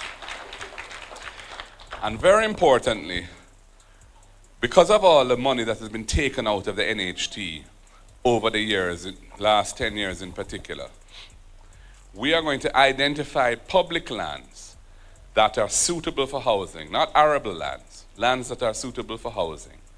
And we're going to make them available to the NHT for development. And when those houses are being built and sold, we will not put the value of the land in the price of the house, so that a buyer can just pay for the house at the cost of the building the house without the land value being part of it. And that will provide a significant saving for the purchase of the house. In some instances, up to $3 million by our estimate. And right here in Manchester, Senator Floyd Morris has assured me that he's been in touch with our MP and MP candidates, and we know that every constituency in this parish will receive at least 500 of these low-income houses over the next 5 years. Yeah. MP Michael Phillips has identified some lands where reclaimed bauxite lands that can be used for agriculture and housing developments in Northwest and others and so on. So we're really looking at the specifics now, and we're not waiting to form government before we get this ready. And we have another program, we call it Porsche, which is an acronym for a lot of words. But essentially what the Porsche program is about is focusing on communities that need renewal, whether it be urban communities or rural communities, including informal settlements. And we will be looking at, first of all, completing all the Operation Pride schemes across the country that have been left unattended and people are living there. We want to complete infrastructure if the infrastructure is incomplete, and complete the titling process so that they can become owners of those lots. And there are many very successful Operation Pride schemes. I visited several of them, and some of those, the houses that have been built there are wonderful, but there are others where there are still infrastructure needs that need to be addressed, and we intend to do that.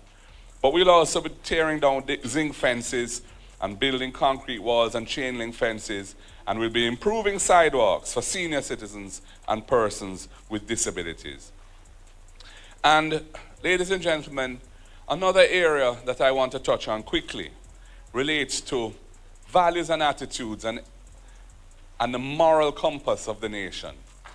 We have seen such a deterioration in that over the years, and it's manifested in some of these horrible things we hear about almost every day in Jamaica. We hear about students, females going missing and killed. We hear about little girls being raped and murdered. We hear about a nurse being beaten up on the public road in a most disgraceful manner. And then we really need to get back to a place where we show each other respect and love. And so I intend to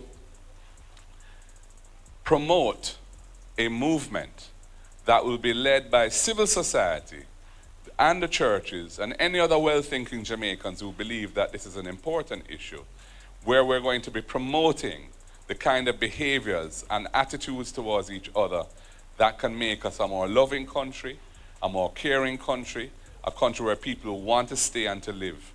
And we believe this is very important, because if we continue down the road that we're on now, we're going to, each of us will be increasingly traumatized by what we come across and hear of the depravities on a daily basis. And you know, all of this requires leadership in public life. And I am committed to strengthening the agencies that are there to root out corruption in the country, the Integrity Commission in particular, which is under attack from this government. We are fully supportive of it. We only ask of them that they operate in a proper and ethical manner themselves, and that they follow due process in how they deal with people. But we intend to fully resource them as they need to be, and give them the necessary legal tools if there are any changes that need to be made to the law. You know, we do not countenance a situation in which the leaders of the country are under a cloud when it comes to matters to do with corruption. To my mind, the situation that now exists in Jamaica, where the Prime Minister of the country can't have his integrity declarations certified because there are unanswered questions about how he acquired the wealth that he has, and where that matter is being referred, or has been referred, to the FID, the Financial Investigations Division, which is the financial crimes investigative arm of government, which is being depleted of resources as we speak, no doubt because it suits some of them not to have a robust agency. We are dead against that. We feel that really is a disqualifying factor from anybody seeking to represent people in public life. And Jamaica needs to get to the place where we don't allow that sort of thing to taint our public affairs. And we are committed, and I am committed, to leading a government which is above board, where hanky-panky is not tolerated, and where our members of our government understand that they will, if they're slip them slide, and there will be consequences. All of our shadow spokespersons in the Senate, in the House of Representatives, and those who are not in Parliament have signed the Integrity Commission's Code of Conduct for Leaders. All of us have signed that Leadership Code of Conduct. Not one of the JLP MPs or senators has signed it. Why, I don't know. It embraces the 7 principles of good governance, which are international benchmarks and standards for running affairs of people properly, and yet they haven't signed it. So they're not really on the right path at all. And the country needs to get a new government which is embracing wholesome values and attitudes, which doesn't have this cloud of corruption, nepotism, and cronyism over it, whether it be a drill or whether it be fertilizer, which was given to the country by the Kingdom of Morocco for our farmers who needed the fertilizer. And then cronies and connected persons are selling it to the farmers who are in distress. This kind of thing is disgraceful, and we can't continue like this as a country. So I say to you, the majority of Jamaicans believe that our country is heading in the wrong direction, and we must change course, not with blame or derision, but with vision and will. Let us build a Jamaica that is just, that is prosperous, and united. Our party has taken principled positions on matters to defend the Constitution in the interest of the people of our country, and the courts have ruled over and over again in our favor. And you can rest assured that we will uphold and defend the Constitution, the rights and freedoms of our people, whatever may come, because that is what we're sworn to do. So, ladies and gentlemen, tonight is one stop on a national journey, and you will get the chance to share your voice and your vision, and let's build this country together, a Jamaica where everyone matters and no one is left behind. I thank you.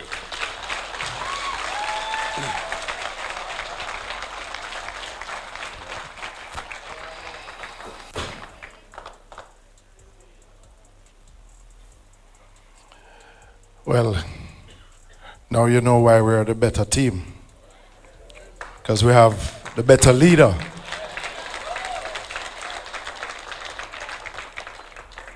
And I've been given the task by the next Prime Minister to speak on the portfolios of transport and mining, and I'll touch a little bit on the works portfolio also.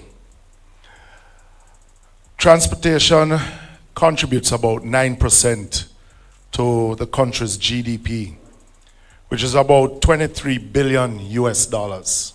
So it shows you how important the transport sector is to the country's growth. Most of the time we consider transportation to deal with the movement of people, but it is wider than that. It's about movement of goods. It's have to deal with land, sea, and air. Now, in the 9 years of this administration, they have gone through 4 ministers of transport. And after trying 4 ministers of transport, the sector is worse off than they got it from us in 2016. So, when you look at the JUTC, and I'll just give you a little example. The JUTC in 2016 had a revenue base of about $4.1 billion. In 2024, the revenue of the JUTC was a mere $1.5 billion. In 2016, we were rolling out about 400 buses every day, between 400 and 450 buses. In 2024, there were just above 250 buses, and in some instances below.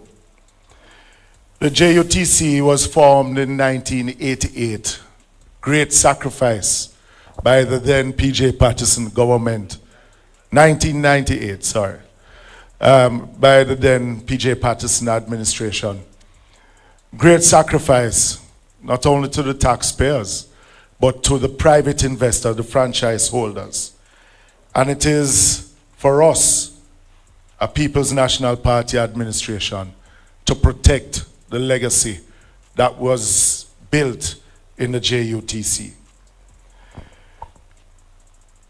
When you look at the amount of license that have been given out or been the transport authorities to the route taxis and hackney carriage operators, today we have over 100,000 Jamaicans that have been given license.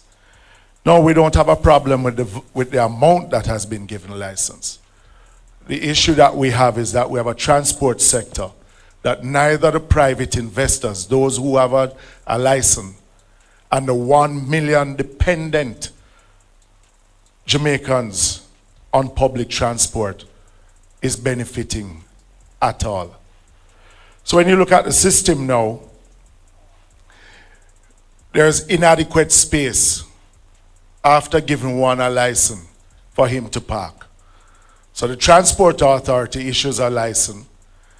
Then the same transport authority come to prosecute because not enough space has been provided. It is something that, as a People's National Party administration, we're going to put on the forefront, not only in the Kingston metropolitan area, but island-wide. Because as you have it now, is that the municipal corporations have the responsibility, with no input from central government,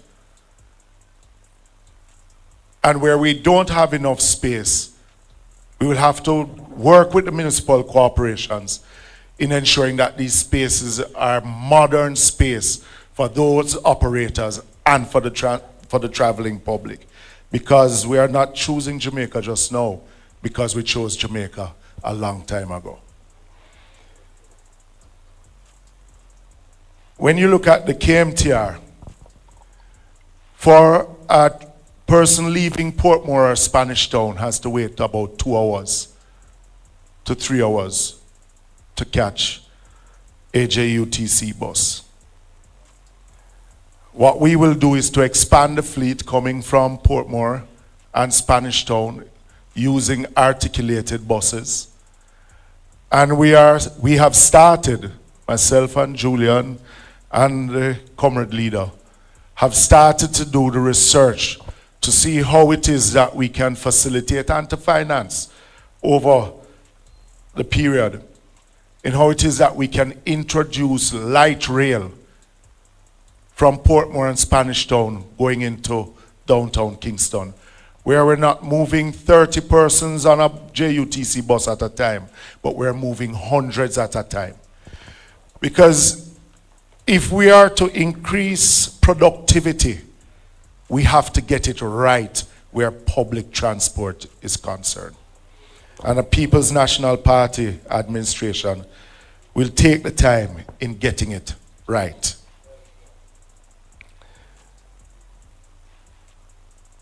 We have, I mentioned it about 4 years ago in my sectoral presentation, about a rural school bus system and also a rural system to move the disabled and just general public.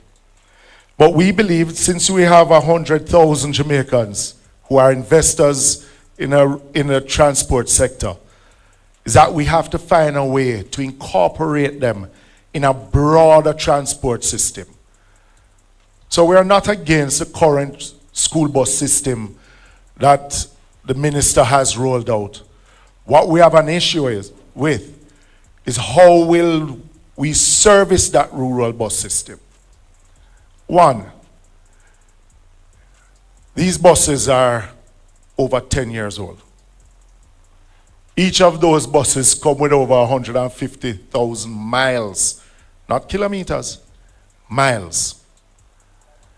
If the minister had said that he was going to introduce 10, as others who want to sell buses to the JUTC have to do, because before a Peter Bunting, who may run a dealership, wants to sell buses to the JUTC, he would have to give them at least a minimum of 2 or 3 buses to run in the fleet to ensure that they are able to manage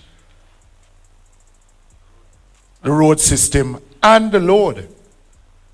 In this instance, the minister decided to buy 100 buses without testing them on our roadways and seeing if they can work with our topography.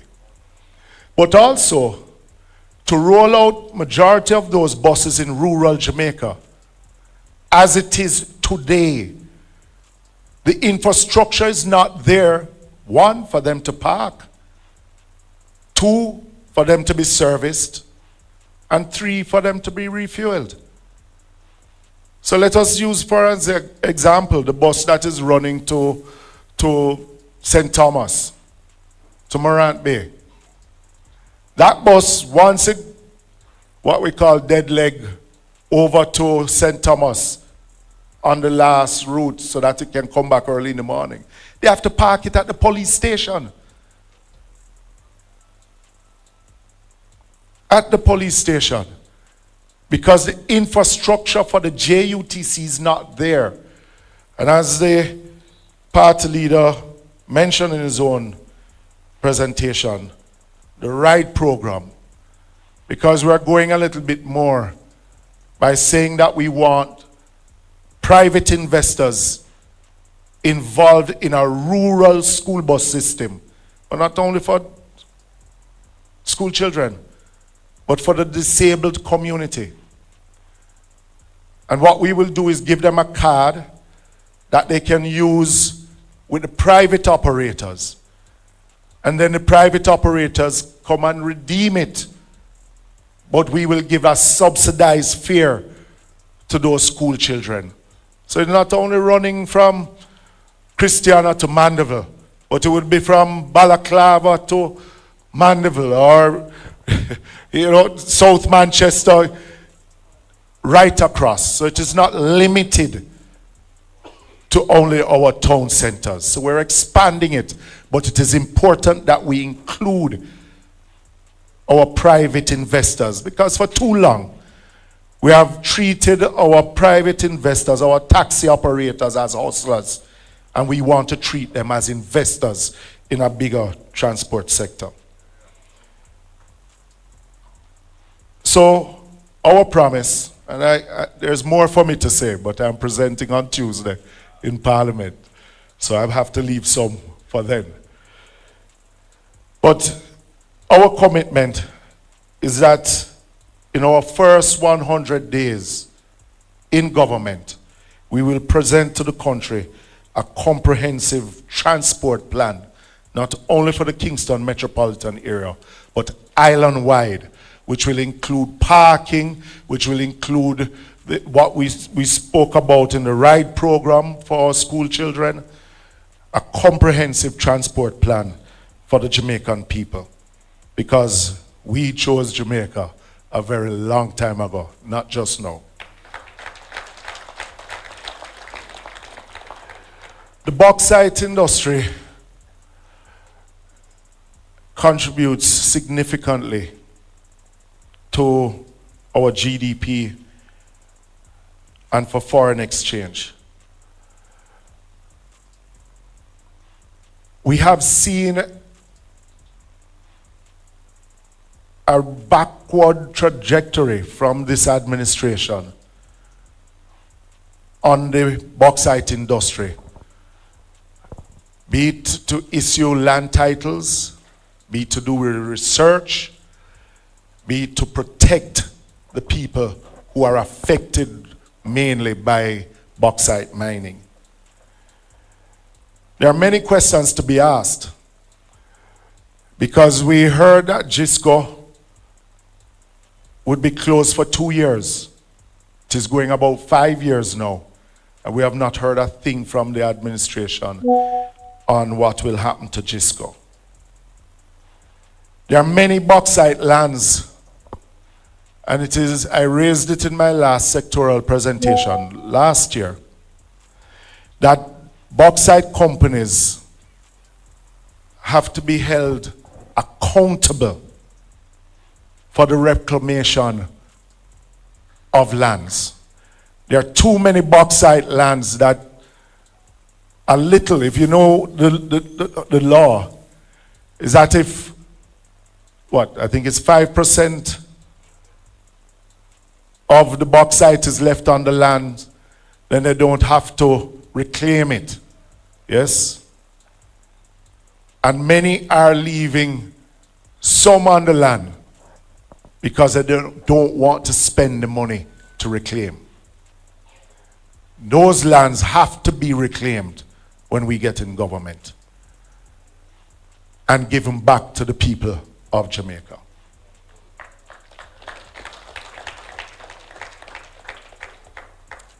But we have to look outside of just bauxite mining, because there are other industries within the mining sector that has to be given attention. Because when you look at the type of mining that is done in Sentan, medical grade, but we don't have the facilities across the island to be able to expand.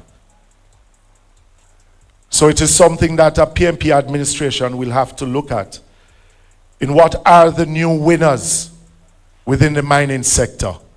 And at the same time, to protect our environment. So we are making a commitment into getting the titles, the hundreds of titles that are still locked up in a safe in the hands of those who are waiting years to get their titles so that they can build on their land, to borrow money to build a decent house, or to be able to borrow from the NHT to build a house. What we don't want are for these communities that are mined out, left worse off than when the bauxite companies found them. And our duty is to protect the people of Jamaica, and that will be our first duty. I'm going to just touch a little bit on roads.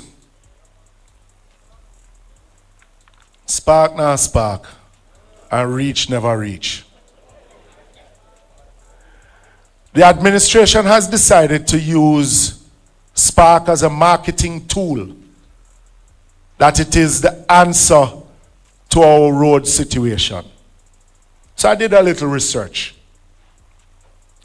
The NWA would need about $40 billion annually for routine maintenance, and an additional $40 billion annually for periodic maintenance. That's $80 billion. The Spark program is $40 billion over 2 years. 90% of our road infrastructure is classified as bad. So even after the Spark program, probably about 4 to 5 roads per constituency would see any major road works done on it. And in some instances, not the whole complete road. That means the other 100 plus roads in these constituencies right across the island will not even get 1 ounce of asphalt. And I hear the Minister of Works, or the shadow in that ministry, speaking about a one road authority. Let me just say it clearly. A PNP administration sees the importance of the municipal council cooperation in maintaining our road network. But secondly, if you're going to speak about a one road authority, we have to speak about how it is that we're going to fund it first before you even change in coming under one umbrella. And we have said over and over, the only way for us to be able to do justice to the people of Jamaica by having a proper routine maintenance program is that there has to be a dedicated fund, a road maintenance fund that we can draw down to, because we will never, ever be able to finance what is required in maintaining our roads from the central government budget. We have to start thinking differently, and we are willing to think differently when it comes to road maintenance and construction. So we're proposing a quarterly bushing and maintenance program, going back to the Lengthman program, re-establishing the road maintenance fund, and for every road that is constructed, rehabilitated, that it is handed over with a maintenance program from start, not waiting until the road is mashed up, but from start, that does periodical bushing, drain cleaning, and patching. Because we owe it to the Jamaican people to give them more than they are getting right now. So, listen out on Tuesday. I'll be saying more in my sectoral presentation. But the time has come for bold leadership, and we are ready for the people of Jamaica to not do things the same way, but in a different way for the benefit of all Jamaicans. Thank you. Thank you very much, Mikhail. I'm just going to give a context as to where we are with the Jamaican economy. We have had an incredible 10 to 15 year period where we have halved our national debt from about 140% to now 68 and trending downwards. And that has been a national effort started by Portia Simpson Miller and Peter Phillips when we came back into office, and has continued. It's important to note where it started. Thank you very much, Mikhail. I'm just going to give a context as to where we are with the Jamaican economy. We have had an incredible 10 to 15 year period where we have halved our national debt from about 140% to now 68 and trending downwards. And that has been a national effort started by Portia Simpson Miller and Peter Phillips when we came back into office, and has continued. It's important to know where it started. it's like a relay, but the heavy lifting started with us. But it's been unnecessary but not sufficient condition. The Jamaican economy since independence has grown on average 1% per year. The data that the PIOJ put out yesterday indicated that for the first quarter of 2025, we grew by 0.8 of 1%. The projection for the next 3 fiscal years is 1% growth.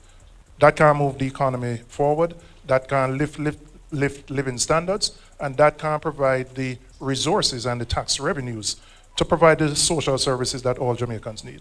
So what do we plan to do differently? And we have a 4E plan. On education, the party leader has already spoken extensively about that. So I'm going to go to next, energy. It's impossible for us to grow our economy when the cost of energy is as high as it is. We are paying on average about US 40 cents per kilowatt hour. Important to note, when we left office in 2016, we were about 23, 24 cents. Now, a lot of people we measure corruption by how much them thief, and these people have stolen a lot. But we don't measure corruption by the destruction of institutions and the impact it has on our sector. So the reason we have high energy costs is not just, it just happens so. It's because the government has really done very little over the 9-year period to bring down the cost of energy. So when we were in office, we had issued requests for proposals for renewable energy. That was in 2013. That led to the build out of new solar farms, the expansion of Wigton, which ultimately is the only way we can bring down the cost of energy because we import heavy fuel oil and LNG. It's taken the government 8 years to put out additional requests for proposals to add new renewable energy to the grid. And those companies were selected last year, and the build-out will probably take another 18 to 24 months. And so that build-out will happen when we are in office. But you can't bring down the cost of energy when you take 8 years to issue an RFP. You have to be doing this every 2 to 3 years. And so our commitment is to bring down the cost of energy by ensuring that we add renewables to the grid, but also to look at the JPS license and to make changes to how it operates. There's something called net billing where you get a license if you generate your own electricity by solar or wind and you sell back to JPS. The rates that are given to individuals and companies are woefully inadequate and don't provide an incentive for persons to participate. We have to revisit that. We have to look at something called wheeling, where if you're a business with multiple locations, you can provide, if you can generate energy in one location, you can provide it to your other locations. We have to ensure that our special economic zones, that players in the special economic zones can generate and provide their own electricity. We also have to deal comprehensively with the issue of electricity theft, which adds about 20% to our electricity bills. We started a program back in 2014. It really didn't continue, again, mainly because of the corruption. They had to close down Nessal after them thieved that up and corrupted it. And so the level of investment needed to rewire houses, install prepaid meters, that wasn't done. They have now announced a program that they're going to try to do what really should have been done over a long period of time. So the second E is energy, and Philip Paulwell, who transformed our telecom sector, has really given a lot of thought and effort into what we will do when we get back into office.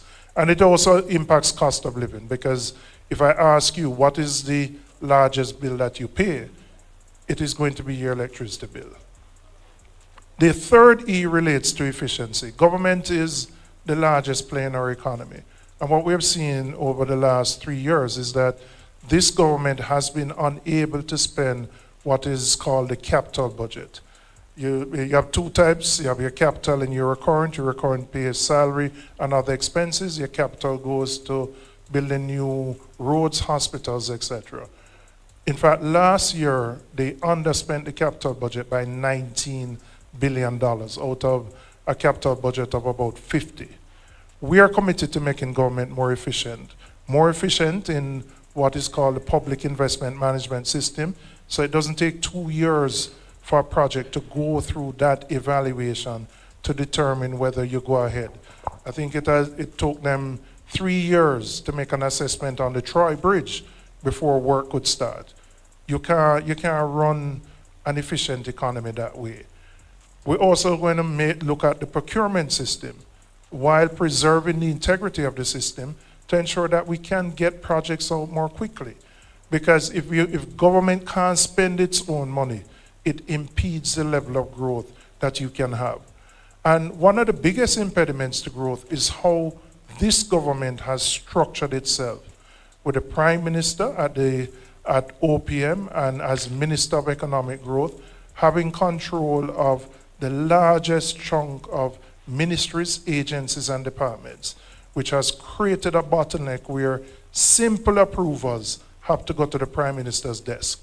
And so projects are held up for inordinate periods of time, simply because one person has to sign off on them. So efficiency is an integral part of how we plan to move forward. We recognize that for any economy to grow, businesses need access to funding. And we have seen the nature of the banking sector in Jamaica is that it's dominated by the two large banks who control about 70% of the market. So just 2 days ago, the Bank of Jamaica reduced its interest rates by 25 basis points, which would represent the 5th reduction in the last year and a half. So they have reduced interest rates collectively by about 125 basis points. But there's been no movement from the banks. No movements. Not on your mortgage, not on loan rates. And we can't grow the economy if businesses continue to pay the very high rates for capital. Now, we can plead, we can beg, we can beseech, but government plays a role.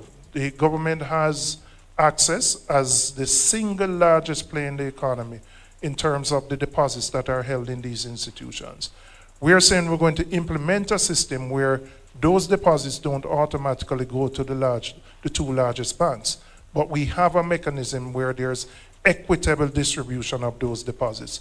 Because even if new players enter the market, once the two largest players who control the market have access to those deposits, then there's no incentive to respond to the Bank of Jamaica when they reduce interest rates. And even, it's something I proposed. There was some pushback and criticism, but the Ministry of Finance just 2 weeks ago issued a request for a proposal to examine a system that will ensure that we have more equitable distribution of government-held deposits, which should increase the competitiveness of the banking sector so that the banks can be more responsive to movements in the policy rates. We have also made a commitment that we will eliminate over a 5-year period the asset tax, which has been a burden on banks and which was introduced initially because we had to run a very high fiscal surplus in the 2012-2016 period, but the current government has maintained. So efficiency is a central part of what we plan to do. Our fourth E relates to our emerging economies. And the emerging economies really revolve around our cultural and creative industries.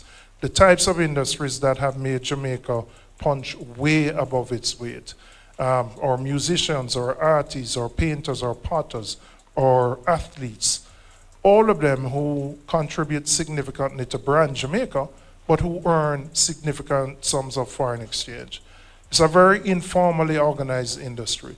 We are going to establish a fund of $1 billion that will support the cultural and creative industries. We're going to provide the support in terms of not just funding, but helping people with their business plans, converting ideas into a business so that they can grow those businesses. And we'll provide the technical support as well to help those industries. So we're looking at industries that can provide the platform for growth. The cultural and creative industries is one. Agriculture, but I'll leave Dayton to speak to that. Logistics. Jamaica is ideally located that when you come out of the Panama Canal, we're the first country that you hit, and then we can act as a port for many different things. Transshipment, legitimate transshipment.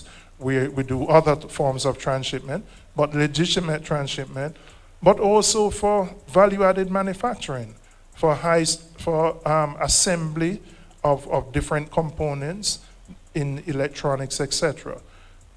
ship repair, which is now taking place. So there are a number of industries that we can develop, and there was a logistics master plan that was developed when we left office, but hasn't really been implemented.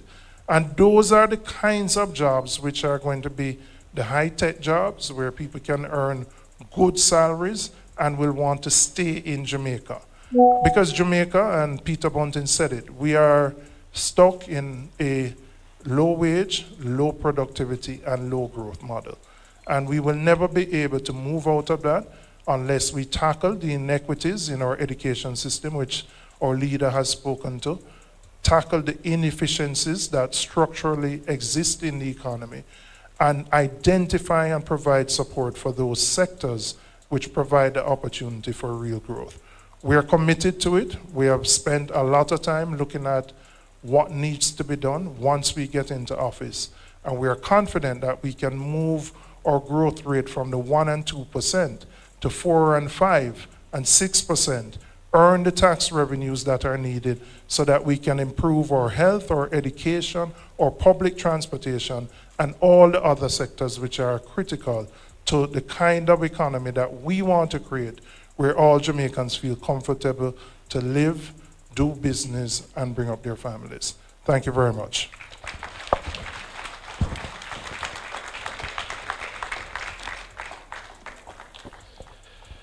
Good evening.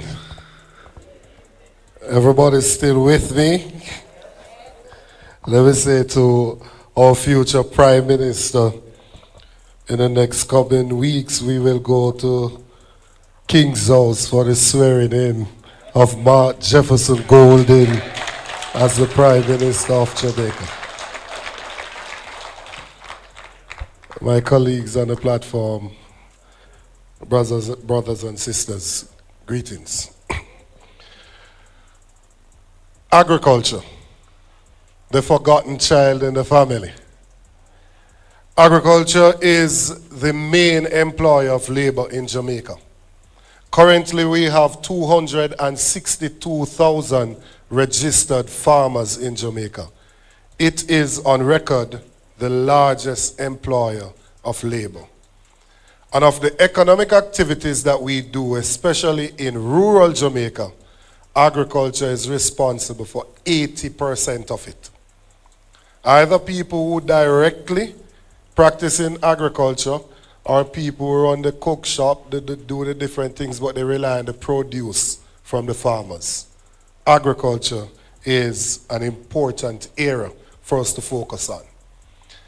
And you would have heard the leader earlier when he spoke that one of the first things that we need to do is to stop taking the arable lands in the country and using them for other purpose other than for agriculture. And that is a commitment of a future People's National Party government. In terms of making land available to people as well, we do not believe that we should continue in a situation where you have grown to see father and grandfather and mother and grandmother farming in a little square with pickaxe and machete and those other things, and they're dirty and they're still in poverty. So what we want to do is to look at an inventory of all the arable lands in the country and then to see how we can make leaseholds available to farmers so you can lease a good plot up to 5 acres of land and go out there and produce to feed our nation. A few years ago, we did agri-parks. And in Manchester, there's the Duff House agri-park that is here. And when we developed the agri-parks, what we intended from it was to increase local production of some of these items that are produced in the agri-parks. Currently, we have 1,950 hectares of land in the agri-parks. But this government only has 30% of that under production.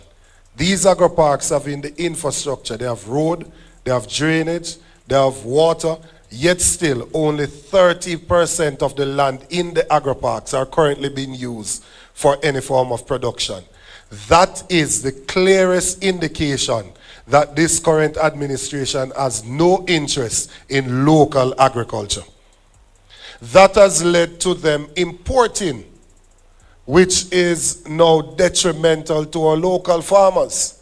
If we look at the country's importation bill, when we left office in 2016, we were importing 834 million US dollars worth of farm produce into the country. Last year, the import bill went up to 1.6 billion US dollars, almost a 100% increase over the last 9 years under this administration. They have absolutely no interest in supporting local agriculture. We later learned that former members of parliament of that side are given import licenses to bring in onions when they have never planted anything for a day in their life. So we have said, when we look at the maths, we realize that when you import food, and don't let them fool you that it is the price of the goods that has gone up that has caused the increase, because the increase in the tonnage is roughly the same. We have looked at the numbers and we have realized that when we import those items, you pay tariff. Yes? And who didn't know what that was, you know now since Brother Trump is elsewhere. And from those tariff and stamp duties, we have collected on average 707 million US dollars over the last 10 years. We are going to take 2.5% of that to put into a dedicated fund for agriculture. Health as the National Health Fund. Tourism as the Tourism Enhancement Fund. Technology as the Universal Service Fund. Our farmers will have the Agricultural Development Fund with a specialized fund that is geared towards our farmers.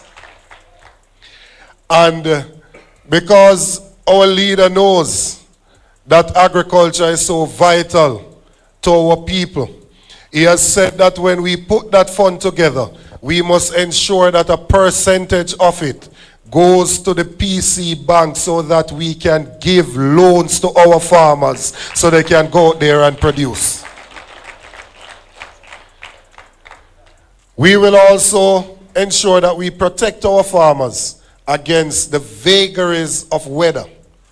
Different things that happen, rain and storm and drought and all of those things. Every other business that you operate in, they have some form of insurance. Our farmers are left out there on their own. Storm come, drought come, they lose everything. We want to put a percentage of it, which will not be only funded by us. This has to take input as well from the farmers themselves. But to ensure that some insurance is in place so that you do not lose everything, but you can start over should you suffer from any of these disasters. A vital thing that we need to look at as well is the issue of land preparation. You're not going to attract as many persons to come and work on your farm as we were able to do 10, 15, 20 years ago. And additionally, we need to adapt with time.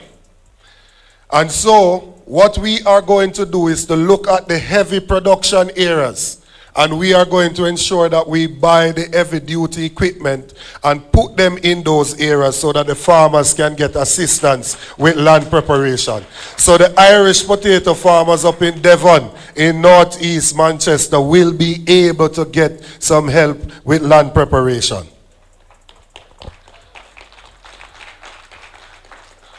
The next issue that we want to look at is the infrastructure. The infrastructure.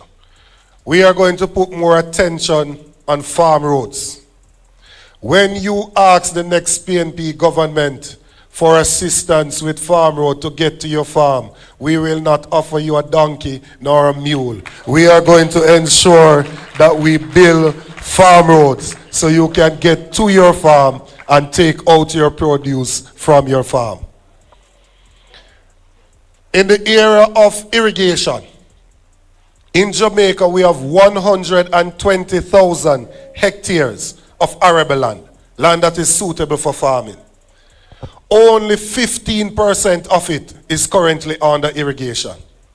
Whenever anybody talks about it, the minister loves to jump up and say what he's doing in the southern plains of Clarendon or for Essex Valley, not taking note of the fact that it was the National Irrigation Development Plan of the PNP from 1998 that outlined the 51 schemes that we are to build across Jamaica, and that they have been tardy in building out those. So we are going to put a special unit in the ministry that is their only duty to complete the implementation of the National Irrigation Development Plan. It is our desire in our first term in office to move the percentage of land that is under irrigation up to 25%. It is an ambitious target, but we are people who were born with ambition. We will also look at how we can create other systems. Michael Manley was on to something from in the 70s of microdams. We're talking about ponds as well. From the Agricultural Development Fund, we'll be able to help farmers to dig ponds in the different areas, and for them to be able to get pond liners if it is not clay, and then get the necessary irrigation pumps so that they can get irrigation on their farms. So whereas in Duffhouse, Peterbean, South Manchester, they can grow scallion and thyme because they have good irrigation. The other areas in South Manchester needs to benefit from irrigation as well so that they can have good produce. In the area of storage, in Jamaica, after taking on all the risk and finish producing your things and you harvest it, you reap it, people still lose 30% of their produce because of a lack of storage. 30%. And that's at the farm gate. Because by the time you take it to the market, and you take it to the house, the post-harvest loss in Jamaica is over 50%. But at the farm gate, you lose 30% of what you produce because we do not have sufficient storage. It is obviously sensible to look at the country and do an inventory and see where we can build out proper storage facility. They're doing a storage facility in Southeast St. Elizabeth now, but that's not enough. We believe that in the heavy production belts, we believe that you can put a 40-foot container that is solarized in those areas and allow the farmers to have temporary access to somewhere that they can store their produce whilst we do the inventory and build out the storage. Because when you produce, you should not be forced to sell your produce for what left, for little than nothing, because there's a glut on the market or you don't have storage. You should be able to store it, and when the price is right, you can sell it and make adequate returns so you can take care of your loved ones. In the area of Pray There Lastly, we want to put Pray There Lastly under the Proceeds of Crime Act, so that when somebody steals from you and they are convicted of stealing, then the courts can give the order for us to liquidate what they have so we can return the farmer to the state they were in before the thief came into their life. It should not continue where you have your 25 goats and a man come and thief your 25 goat and then get a suspended sentence. That man that thief your 25 goat, if the markets him have, let us sell the markets and buy back the 25 goats to give to the farmer.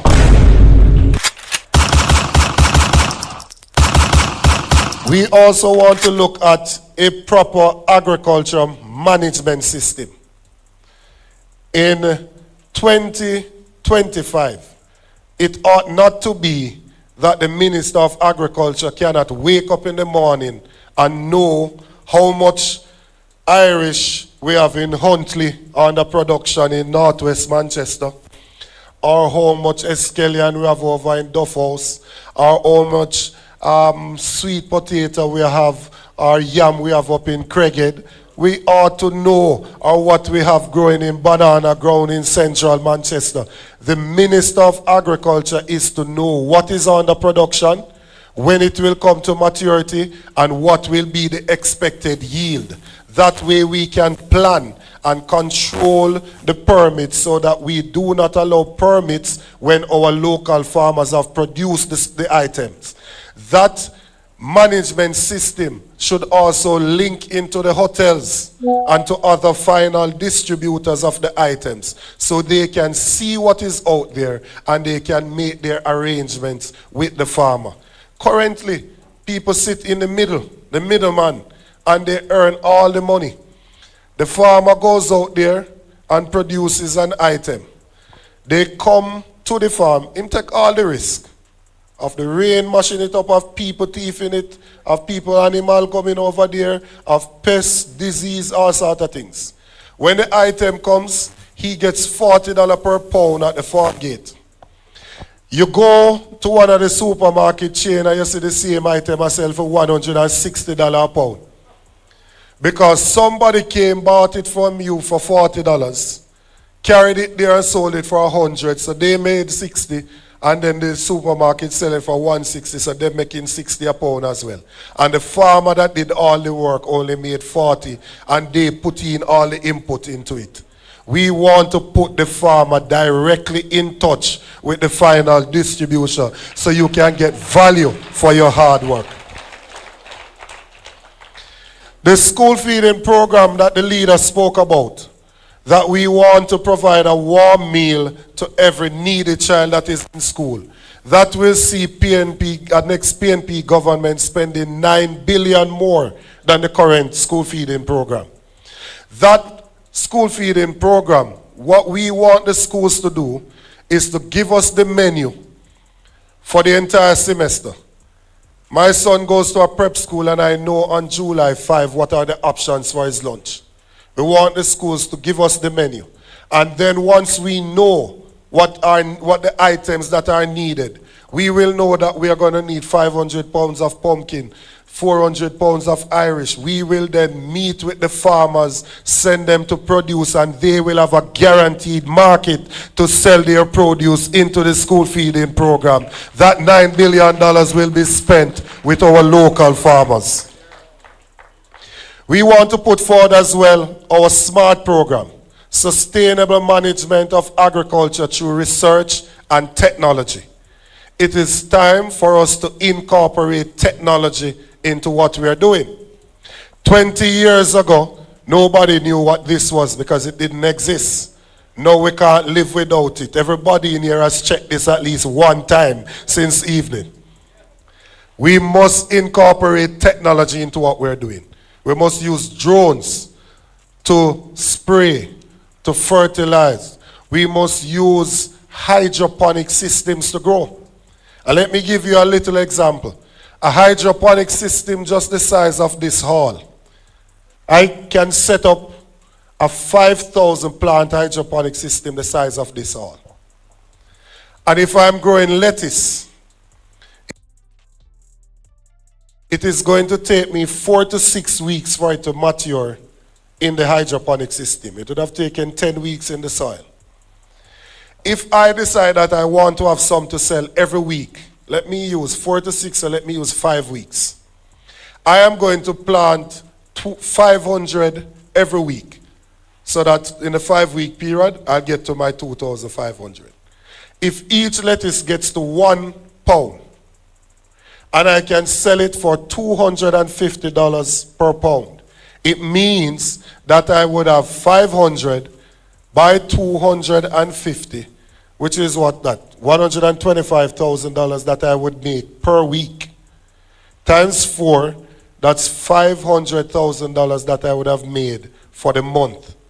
Way more than people are making in school as teacher, in hotels, in BPOs, and all of these sectors. And hydroponics is hot boy and hot girl farming, you know. It's hot boy and hot girl farming, you know. You can do it with your nails. Yes? There's no soil involved. Because you really only need 3 things for crops to grow: water, sunlight, nutrients. So what we want to do is to be able to assist especially our young people, for them to be able to acquire these systems and go into production. The next PNP government, after 2 to 3 years, should be able to identify how much Irish potato we consume, how much onion we consume, how much lettuce we consume, and we should be able to grow enough to satisfy the demand that is there and become self-sufficient in the production of those items. We want to also look at an agriculture-free zone, locating it in the special economic zone with export-led production. There are several items that we have a competitive advantage in, that people are clamoring for it anywhere in the world, especially our spices: ginger, turmeric, pimento, nutmeg, those items. And also some of the items that we can grow in orchards: breadfruit, ackee, mango, avocado. Those are things that we can put our people to produce and they can become rich. This is not fake prosperity. 1 acre of ackee can make you $2 million per year. 1 acre. And the international demand that is there, we cannot produce enough to satisfy it right now. So if you put 10 acres of ackee in an orchard, you can make $20 million per year. Agriculture is what we are going to use to take our people out of poverty.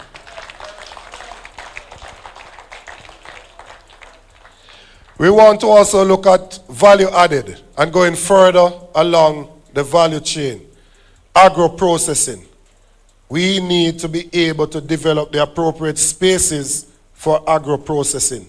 It can't be that in mango season we have mango for stone, man and dog, and then outside of mango season you can't find a mango, for the love of God. It has to be that we can put something in place so we do not have waste when the thing is in season and we can produce enough. Our students that are in school should not be drinking these heavy sugar drink. Like when I did have to drink them juice and I eat my sugar bun when I go to school. Because right after lunch is niggeritis used to set in. We need to be able to produce some of these fruit juices to go into the school feeding program. So agro-processing has to be a priority for the next People's National Party government. And finally, markets and marketing. We need to ensure that when our farmers produce, they can actually sell their produce with dignity. Pace that is clean, appropriate, and fitting for the hard work that they have put into doing what they're doing. Additionally, it cannot be that we are able to stay in Jamaica and order an item in China, Shein, and all of these things. But we can't stay in Jamaica and buy 5 pounds of lettuce and 5 pounds of Irish from a farmer that is in Jamaica. We have to use the technology to ensure that we can put the farmers in place with the consumers. So markets and marketing will also be a priority of the next People's National Party government. I will leave it at that because the night is far spent and I do not want you to fall asleep. I know you're not falling asleep because you about the money you hear them open so. But I will leave it at that and we'll be happy to take your questions. But just remember, there is wealth in the soil and we are going to use agriculture to ensure that the majority of the people in this country can earn a decent living and take care of their families. God bless you. You have heard the plans. It is now your turn. But before we begin with our question and answer segment, we're going to change something on the platform. But I'll use the moment to recognize a few familiar faces. Mr. Trevor Heaven businessman of Manchester, Mr. Kirk Ogilvie. I see you. I see you. I can't miss you. Is also here. I see Mr. Bowes. Mr. Bowes is also here, and other distinguished members that are in the audience. But I also wanted to pause to signal how much the information has resonated and the demographic that it has impacted. I want the young professional arm of the People's National Party to stand. The Patriots, please stand.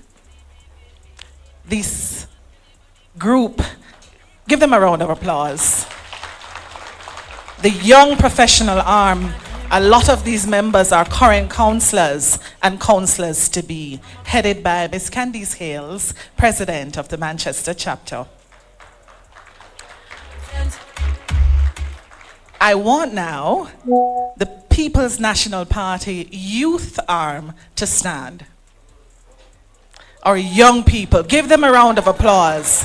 They are here to hear the plans and the messages and to bring it back to their communities. Look at them. They're all here, young and proud and engaged in the process. Thank you. Now, it is your turn. It is your turn to participate. Now for our question, answers, and recommendation segment. This is, in fact, a response to the presentations outlined with our presenters, them being able to respond accordingly, ensuring that you're not only informed, but are aligned with a correct reflection of any information relevant to the next administration's plans for action. We ask that contributors state their names and where they're from for the record. Now, ladies and gentlemen, I ask please, please keep your questions and recommendations very short and to the point so we can get around the room. Thank you, and let's begin. Mr. Dexter Martin, who is center, will assist you with a microphone if you have any questions at this time. For any of the members of the panelists.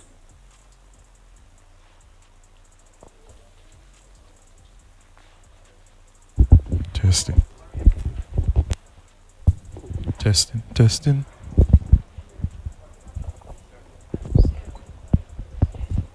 Microphone. Testing, testing. Testing. Hi, good evening. My name is Sheree Lambert. I am from Mandeville. I'm a little bit nervous, so stay with me. I have my notes, but I'm going to put it down. All right. So I'm wearing purple today because of domestic violence. I heard the party leader mention that we need to revise morals and values in the society. Now, in 2022, domestic violence rose to over 54%.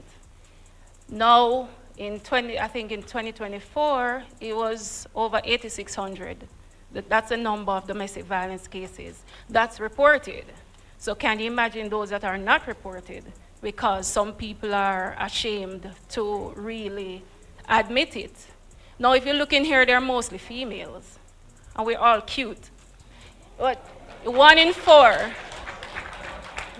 for every 4 women in here, there's a probability that 1 has been abused. No, and that is, if we not take it serious, we're doomed. And one very uncomfortable fact, I'm going to make everybody in here very uncomfortable right now, our children are the next set of abusers. So what are we going to be doing about that?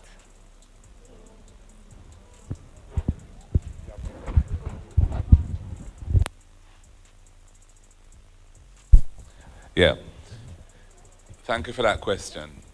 It's a very difficult and sensitive topic, as you have said. I think you have to tackle these kind of cultural problems that we have from in a multifaceted, in a kind of holistic approach. On the side of the stick, so to speak, you know, the laws of the country need to be fit for purpose in dealing with these issues. And, you know, I was on a committee of parliament, a joint select committee that reviewed the Domestic Violence Act, the Sexual Offences Act, the Child Care and Protection Act, and one other. And we submitted a report which said that there should be further review and examination of the issue of domestic violence in particular, because we were covering such a wide range of issues to do with sexual offenses and so on. We didn't have a chance to really focus on domestic violence. That committee must have been over 5 years ago. We're just now hearing about a committee which was appointed but has really been fairly dormant to look at the Domestic Violence Act. And you know, it needs to be looked at thoroughly.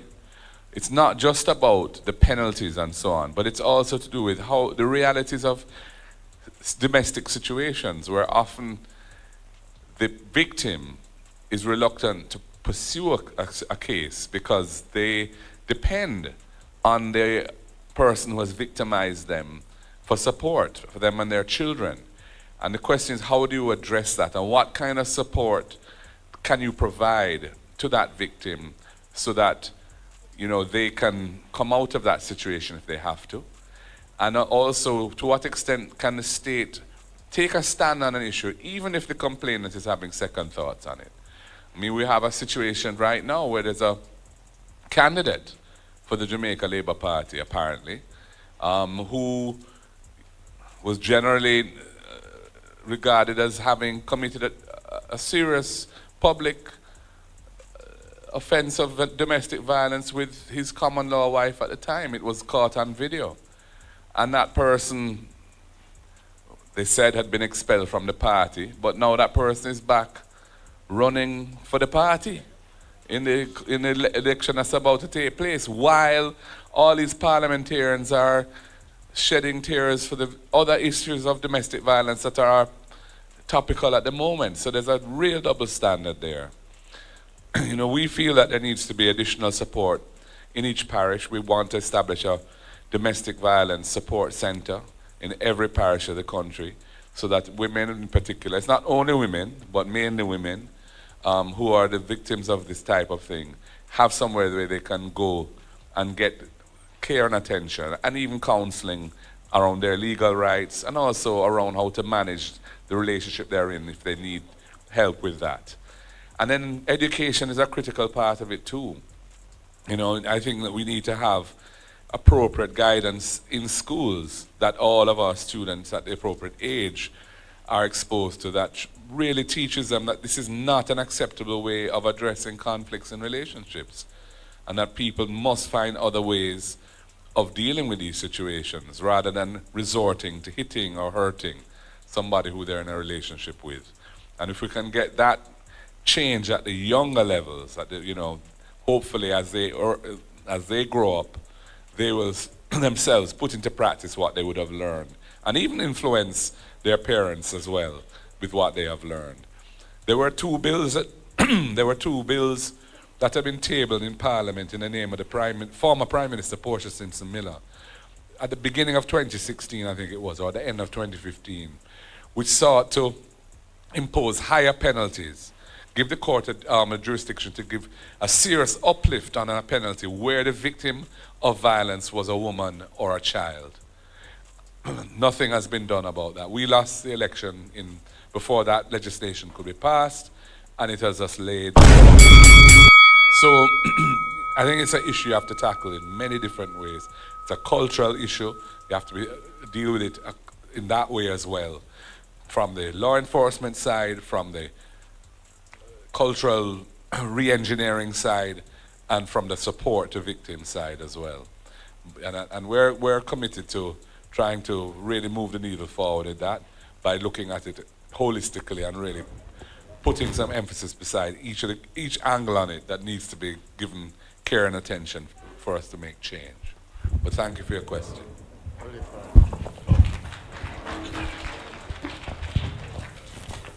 Thank you.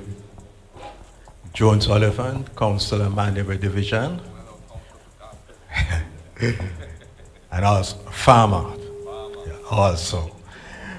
My question is that we have to have a agricultural policy. When we look and see Monimus, Innswood, Bernard Lodge, these were areas that produced the highest sucrose content of sugarcane in Jamaica. And all of these lands has been hurriedly converted to housing. As a result of that, you find that the arable lands that we have in and around Jamaica are put into housing, while those lands that are marginal should be the lands that should be in housing. I would like to see that we even start with one of these factories and get back those lands in production. Whether it's Monimus, Innswood. Innswood had the highest rate of sucrose content, but unfortunately only a few acres leave now. But we need to get an industrial agricultural policy so that we can produce. The sugar industry, in full bloom, we have about 15 different sectors in the industry, which means that it's 15 different sectors being employed in just that one industry.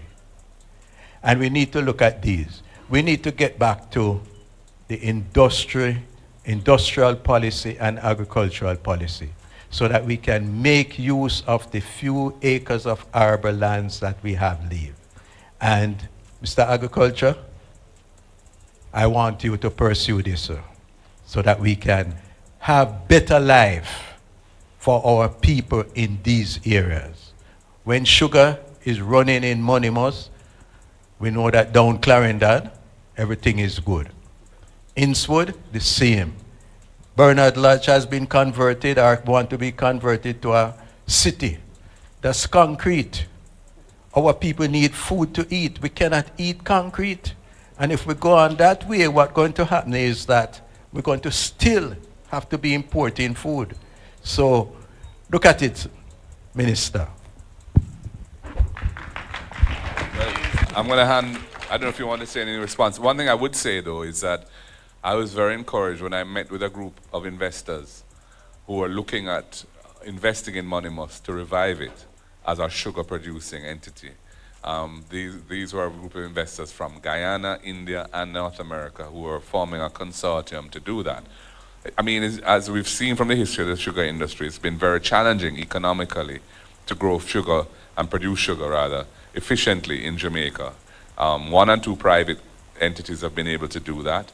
But, you know, if we can get people who really understand the industry to invest in it, then there are opportunities to revive aspects of it.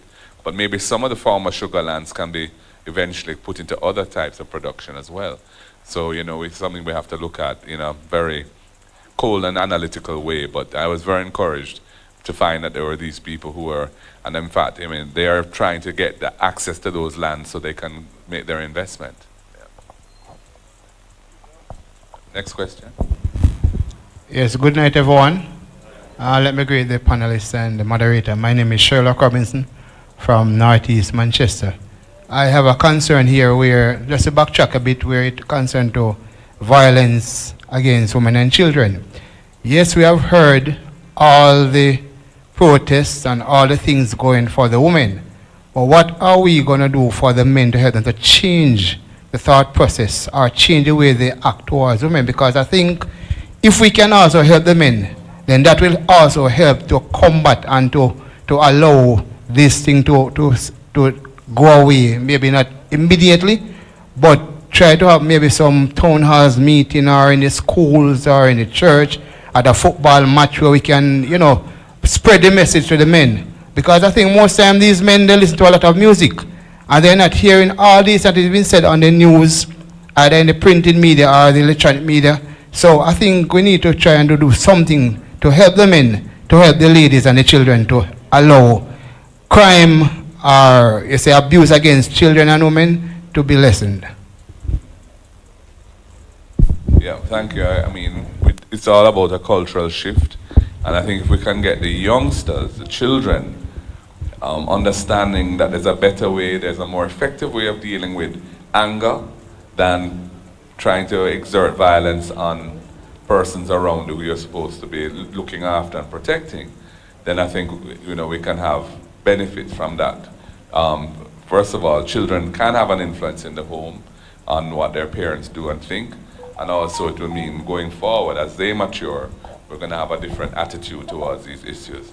And I wouldn't limit it to children as well. I mean, there's a role for other forms of cultural re-engineering through public relations and so on, the role of the JIS to send the kind of messaging around, how to deal with these issues without resorting to hurting somebody. But thank you for your point. Good evening. My name is Owen Bartley, and I'm the owner of Unity Bogoat Farm here in Manchester. And this question is to Mr. Campbell. What are the plans going forward for the small ruminant sector?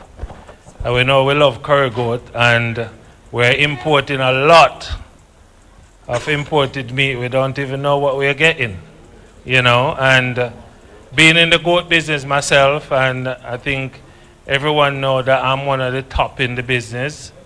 So I would like to know what the plans we have going forward right now. Because you see what's happening in the goat sector right now. There's a lot of money spending. Yeah? So, not even about the pre-deal losses, but I just want to know the plan of us going forward. Because we can't get no land. We can't get nothing. We have to, so your plans, I would like to hear about it, sir. Sir Bartley, it's good to see you. Good to have you here. So, yeah, champion farmer. And as you will recall, I visited your farm because I wanted some insights into small ruminants. But there are several things that we need to do. One, the physical space. So the land, as you have said, we need to be able to get the suitable lands into the hands of farmers, and we also need to be able to help them with proper goat houses as well. Because currently, most of them, they really just leave them out like that. And they become susceptible to predator larceny and other things. They could stray into other people's farms and those things, and they just get rid of them because somebody is upset that they keep straying into their farm. So proper goat houses. We also need to look at how we upgrade the animal genetics as well. So, and not just for small ruminants, but in general, we've had a deterioration in the quality of the livestock in the country for a while, from cattle right down. With cattle, the lactating heifers are producing way less milk per day than they should, and that they used to, and that they do elsewhere. 7 liters per day in Jamaica versus about 15, 16, up to 18 elsewhere. So upgrading the genetics is also critical. The measures that we put in place for predator larceny is also going to be important. How we assist persons for them to get necessary security measures in place, whether it is radio frequency ID, RFID, whether it's geofencing. I saw some technology that you could actually create pastures without using physical barriers to create the boundaries to the pastures. How do we create fodder banks and all of those other things to deal with how we feed them? Because I think one of the greatest disadvantage or hindrance to persons is the cost of feed. If they're able to feed them by getting sufficient land so they could grow the necessary items to prepare the silage or whatever it is, then they will be able to be more profitable.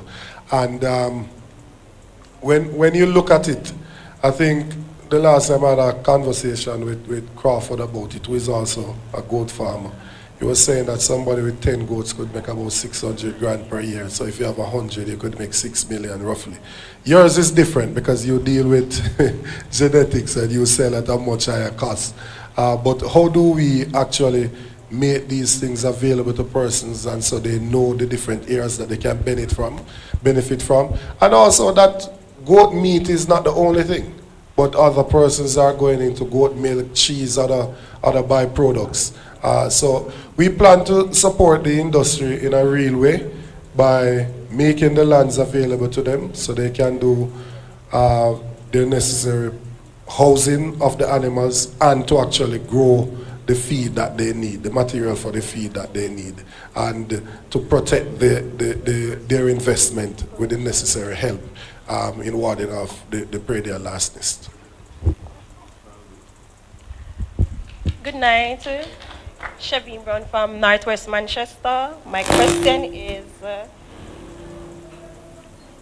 give me 1 second. You hear me? As a small business owner, I have felt so overlooked and unsupported. What real plans do you have to make it easier for people like me to grow and stay afloat? I neglected to mention this in my presentation, but for the small business sector, we plan to implement 3-year tax relief for new companies that are established, so they won't have to pay corporate income tax for the first 3 years. The reason we're doing that is it's important for small businesses to formalize. The reason that is important is if you remain informal, it limits your access to capital to grow.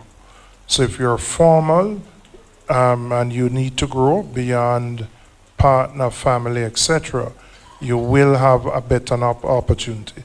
But while recognizing that we don't want to burden those companies with having to pay corporate income tax, we made a recommendation which the government has now adopted, which is for funding from the DBJ, which before this you would have to pay up to 10% of what you're borrowing in upfront fees. We lobbied and pressured the government to reverse that so that those fees are now incorporated into the loanable amount and you pay that back over a period of time. Because there's no point if you want to borrow $10 million, you have to go find 1 million. If you can find 1 million up front, you don't really need to borrow 10 million. So we are going to implement those changes to facilitate and make it easier for businesses like yourself to access capital.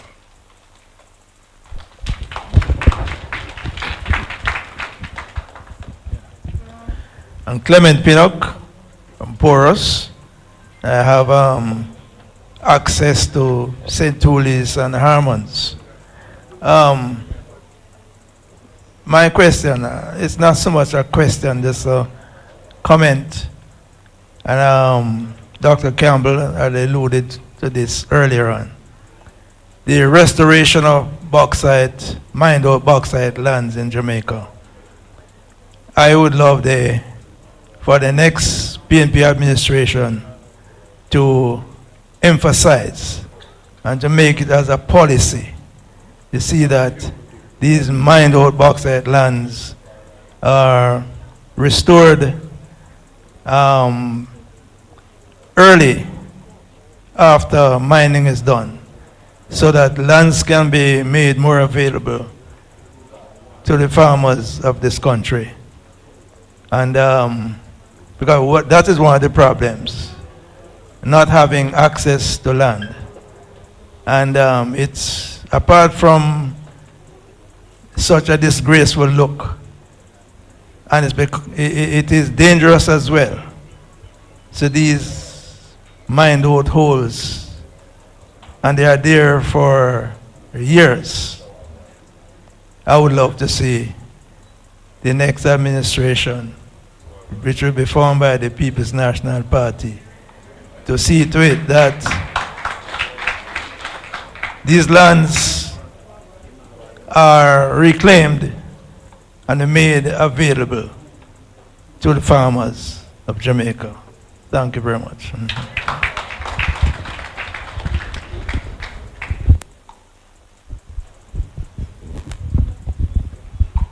Yes, good night, everyone. Well, I am Selvin White. I'm a utility worker who work in St. Elizabeth, but I am from Royal Flat. And my issue is with the roadway, because I have to travel all the way from Manchester to St. Elizabeth almost every day. And the road between New Greenville roundabout to Spurtree is very bad. And from Lackover to Black River, whenever rainfall is a great delay for us to get to work. So I want to know what will be done for the road network in these 2 areas. Well, the man that just handed me the mic has to tell me how much money I have to spend first. You know, the challenge that we have is that this current administration concentrates on the Prime Minister trying to build his own legacy in building just highways and forgetting what I would refer to as the interland. Right? So the issue, the particular issue that we have now with that stretch of roadway, especially from Greenville roundabout, say, let us say to gutters, that should have been done in a program that was set out by then Prime Minister Portia Simpson Miller, which would then have gone from Spurtree into southern Manchester, total rehabilitation from Greenville to Spurtree and then down into southern Manchester. Once the 2016 election came, all of that program was shelved by this administration. Now, the piece from Spurtree back to Greenville should have been a part of the Spark program, but that cannot be done until the repiping is done, which is supposed to form part of the Greater Mandeville Water Supply Program, which should have started 2 years ago and has not yet. So when I hear the Prime Minister announcing that 25,000 more people in Mandeville getting water, but there's no water to get because there is no completion of the same program that he's announcing. So we have found him going around the island cutting ribbons for unfinished projects. That has been his hallmark. He did it with the Southern Coastal Highway because up to now, the piece from Harborview to Yallas has not yet been handed over to the National Works Agency, but yet still he had cut the ribbon about a year and a half ago, you know, announcing before the local government election. What I can guarantee to you is, as I said in my presentation, is that we will be looking at a road maintenance fund. I don't see this current administration fixing that section of, because already the Prime Minister is speaking about the next leg of the Highway 2000, which is supposed to go to Black River. I mean, just last week I heard that there's a shift in where it is supposed to go. It's supposed to pass from Williamsfield through Mile Gully. Then I hear it is supposed to go southern through Clarendon, South Manchester, southern St. Elizabeth to Black River. Now I'm hearing another from Spurtree down. So we are uncertain. But what we want to do is working, as I said, with the municipal corporation in finding the best financial source to be able to maintain our roadways. Because as we are doing now, 90% of our roads need proper rehabilitation. The National Works Agency would need about $1 trillion to do such rehabilitation. Central government will not be able to find that money. So we have to find a way in how it is as we propose, not into a road maintenance fund, but at the meantime, the more than 5 billion that is spent now is too inadequate. So we'll have to find a way in how it is that we finance it. But we can't continue doing it the way we are doing it now and expect persons to be happy with the results that they're getting. My name is Denton Atkins, a former public sector worker. So I'm at the wicket now as a private sector worker, still batting for the public sector, because I believe that they were and still is being treated quite unfairly at the negotiation table when it comes to their salaries. But yet we agree that crime and violence is a problem, but then police have a problem at the table. Then we agree that literacy is not where it ought to be, but teachers have a problem at the table. Then we under-equip the hospitals, and then we don't agree that nurses and doctors are to go up some more on the table.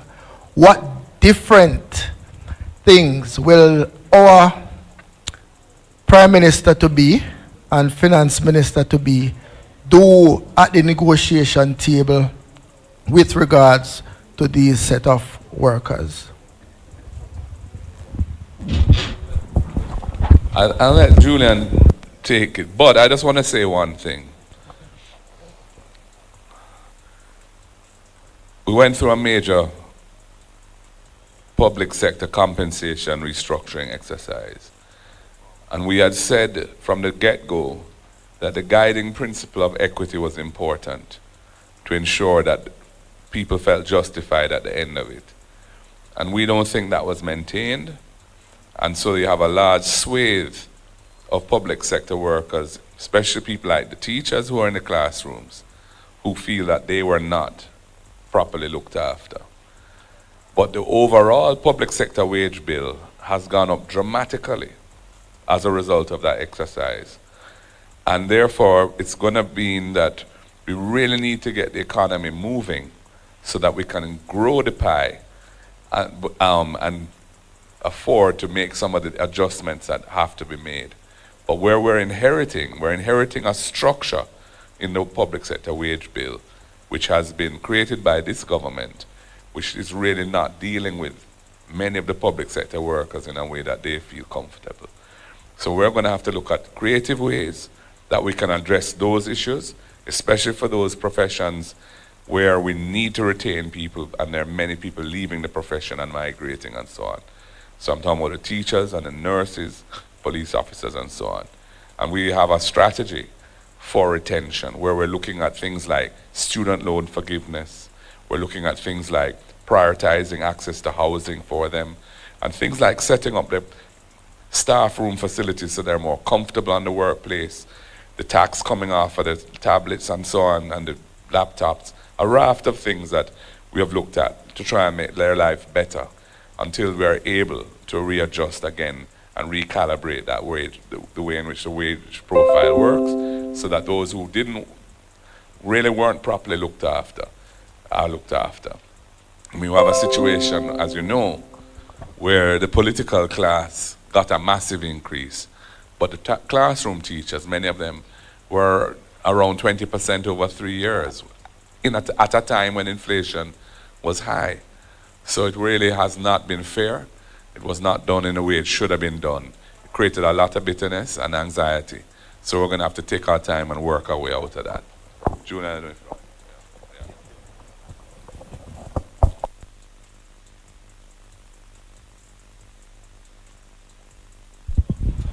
Good night.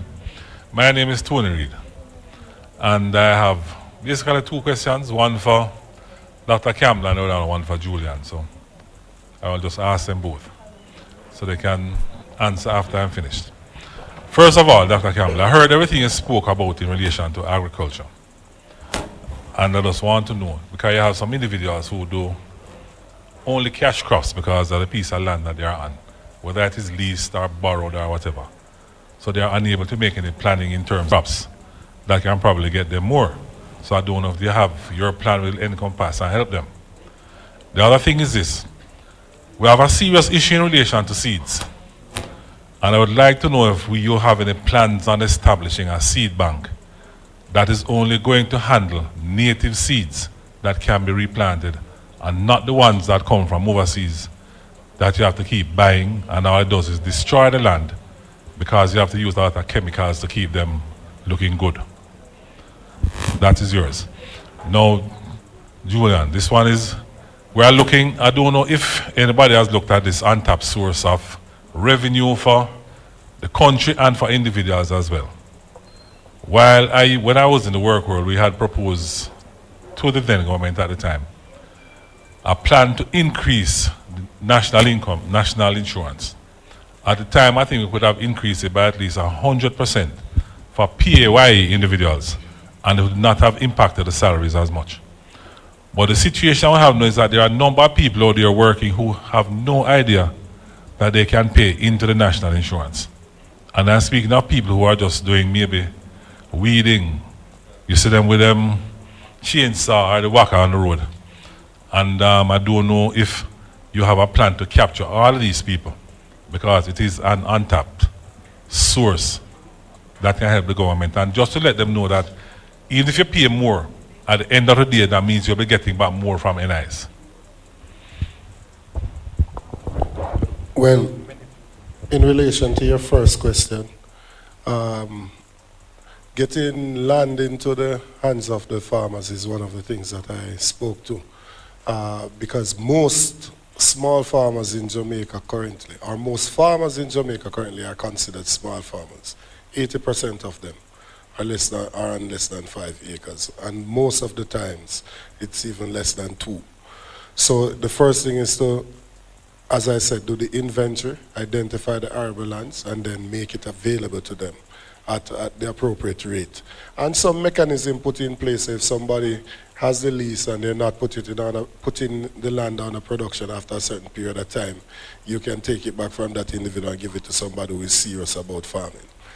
2, adapting to newer technologies, right? So if you only have a small piece of land and you don't want to move anywhere, maybe you have to entertain using a greenhouse or using hydroponics or something so you can increase your production and your productivity, right? Because you do have technology affords you to be able to do these things in smaller spaces and still be productive. In terms of the seed bank, it's an absolute priority. We have to use the tertiary institutions, case the university, and also the different research stations. So research and development is going to be a critical part of what we do. And I think COVID taught us that we need to be able to produce our own planting material, because in the instance where there is a problem elsewhere, we're not going to be able to feed ourselves. So to be able to develop a seed bank and develop our own planting material is an absolute priority that we're working on. On the issue of the NIS, I think we'd have to engage in some public education to encourage persons who are self-employed, not formally in a salary type situation, and to show them what the benefit is of starting to make those contributions so that they can benefit from a pension when they get to the retirement age. So you are in fact very correct, and that's something that we would definitely take on.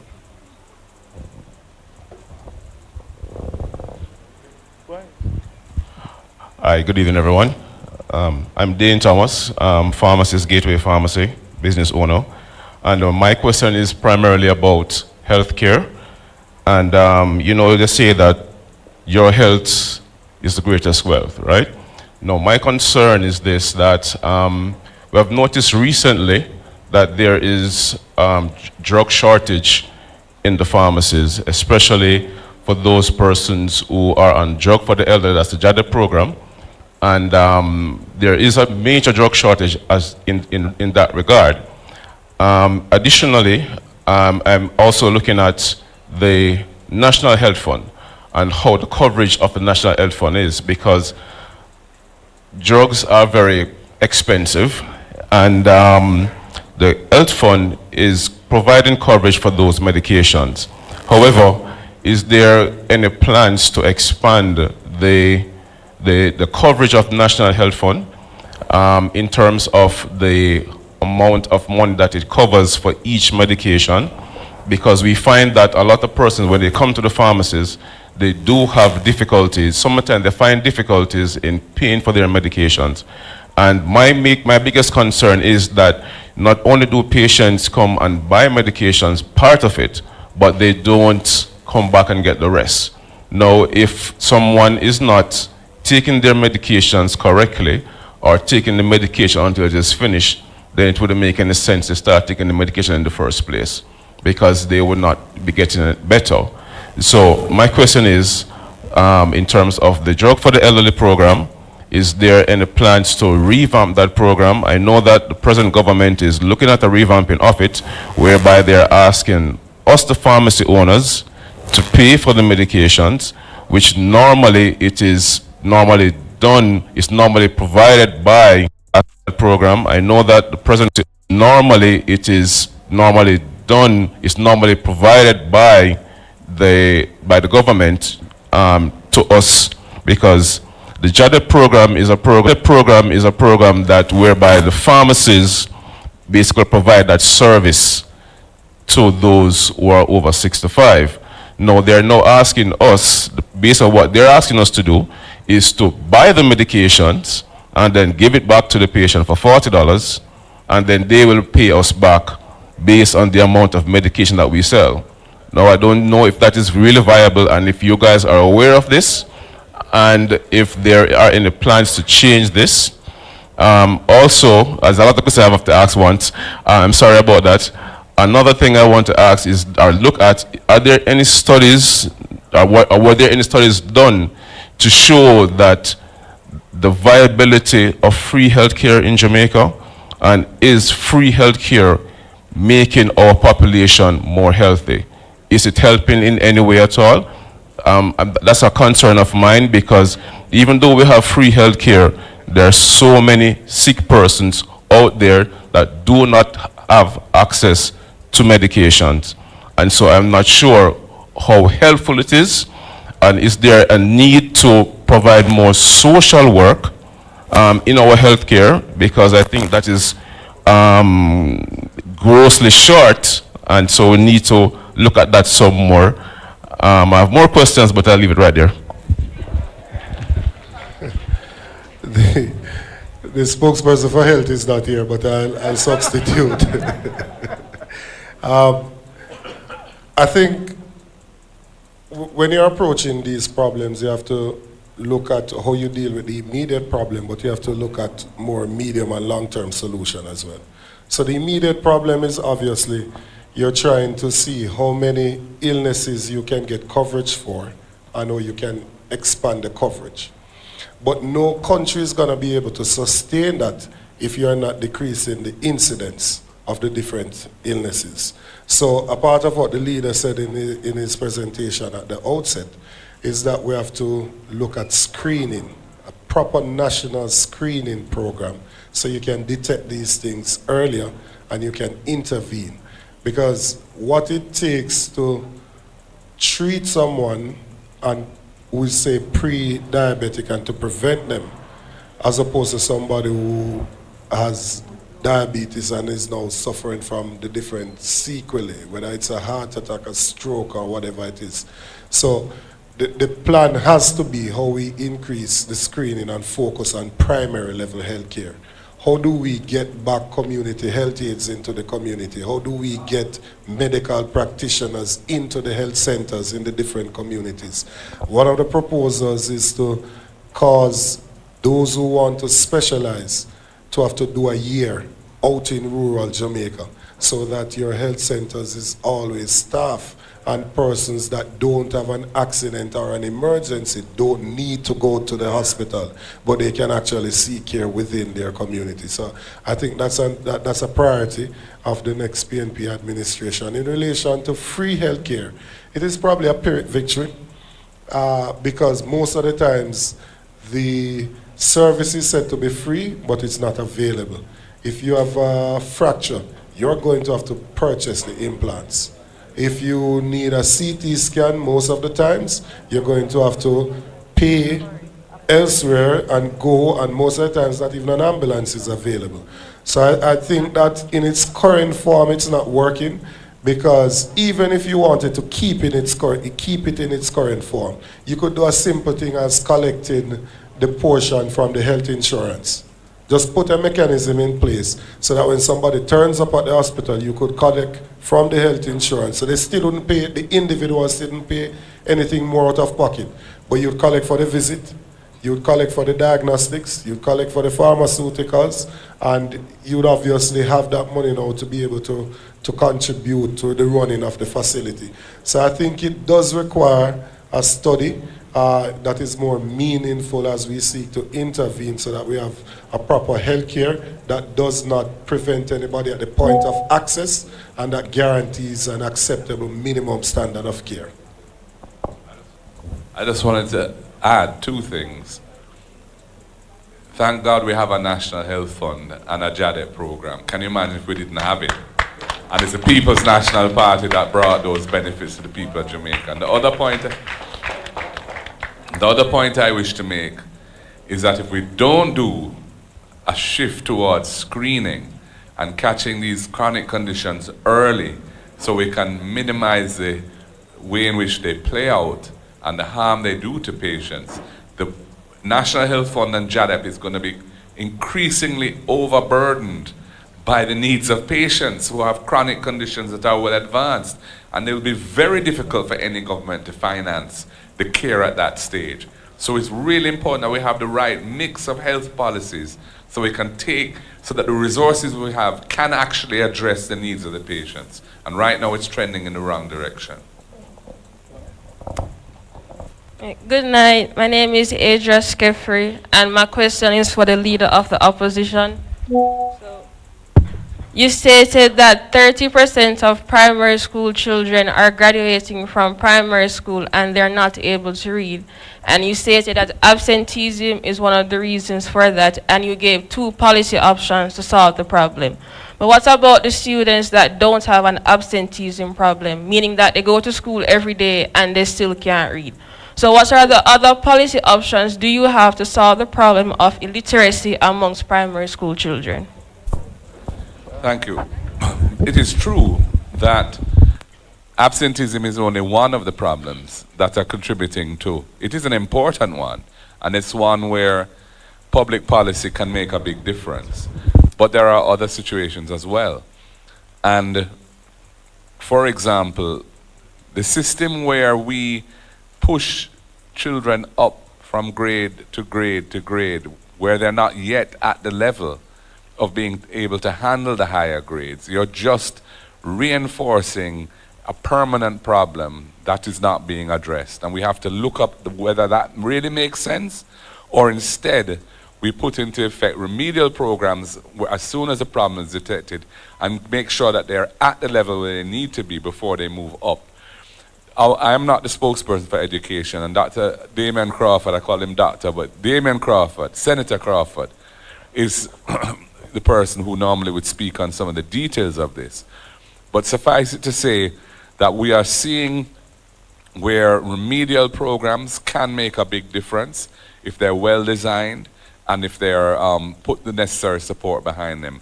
We have one running, for example, at Holy Trinity now that has been designed by top educators.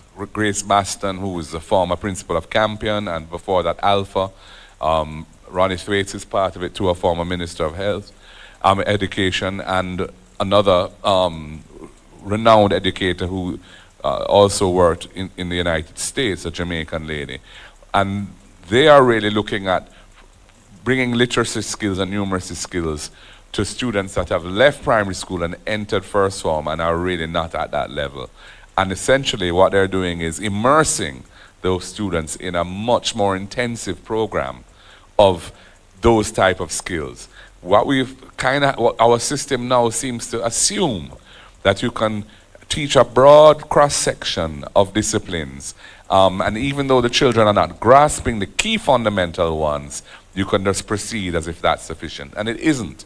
So we need to actually bring those programs much earlier in the school system rather than waiting until they're now in secondary school and you're dealing with it. You need to deal with it as soon as it starts to manifest and ensure that the time is being spent on the basics when the basics ought to be learned. I can tell you that, I went to a school called Mona Prep, and when I was at that school, we spent virtually all our time doing reading, writing, and arithmetic. We spent a lot to make sure that we had those basics intact. And I believe that was a valuable system. Certainly served me well. So I do think we've kind of strayed a bit too far into other areas which are less central to making somebody ready to receive education at a different level and haven't got the basics correct. We need to go back to those basics. Thank you for your question. Good night, everyone. My name is Richard Goscott, caretaker for the Craigie Division, and I'm also a farmer. First, a suggestion. Is it possible, I'm a small ruminant farmer also, and is it possible we could have a registry for those pre-deltives? So with AI, the minute you walk past my place, I would know that, listen, my place is being surveilled by one of those criminals. Yes, right? And I don't know if I missed it, but I'm also a beekeeper. What is in the pipeline for beekeepers? Thank you. I pray they're last in the registry, not just a sex offenders registry. And they go into AI and then it sends off a trigger if they come near your place. Wow, sound good?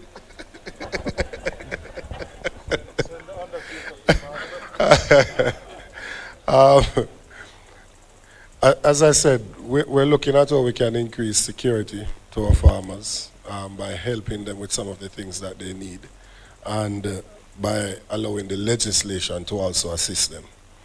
And in relation to the bee farmers, that's an area that we're also doing some research on. In a presentation like this, you can't cover all the areas because it's limited time.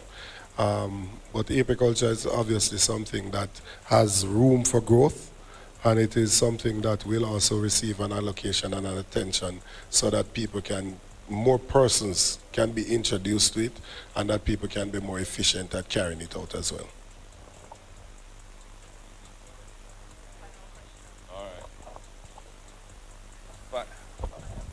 Final question. Hi, good night. My name is Alexandra Lavanda, and I have a question.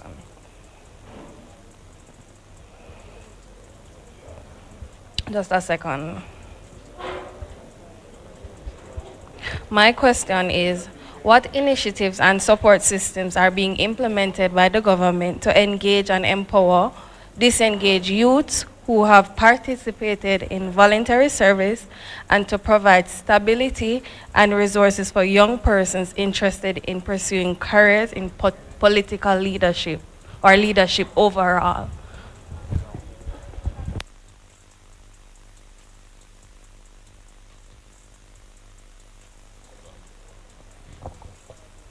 Unattached youths. Well, our approach to dealing with Jamaica's crime monster is to have a balanced approach. And we feel this government has departed from that.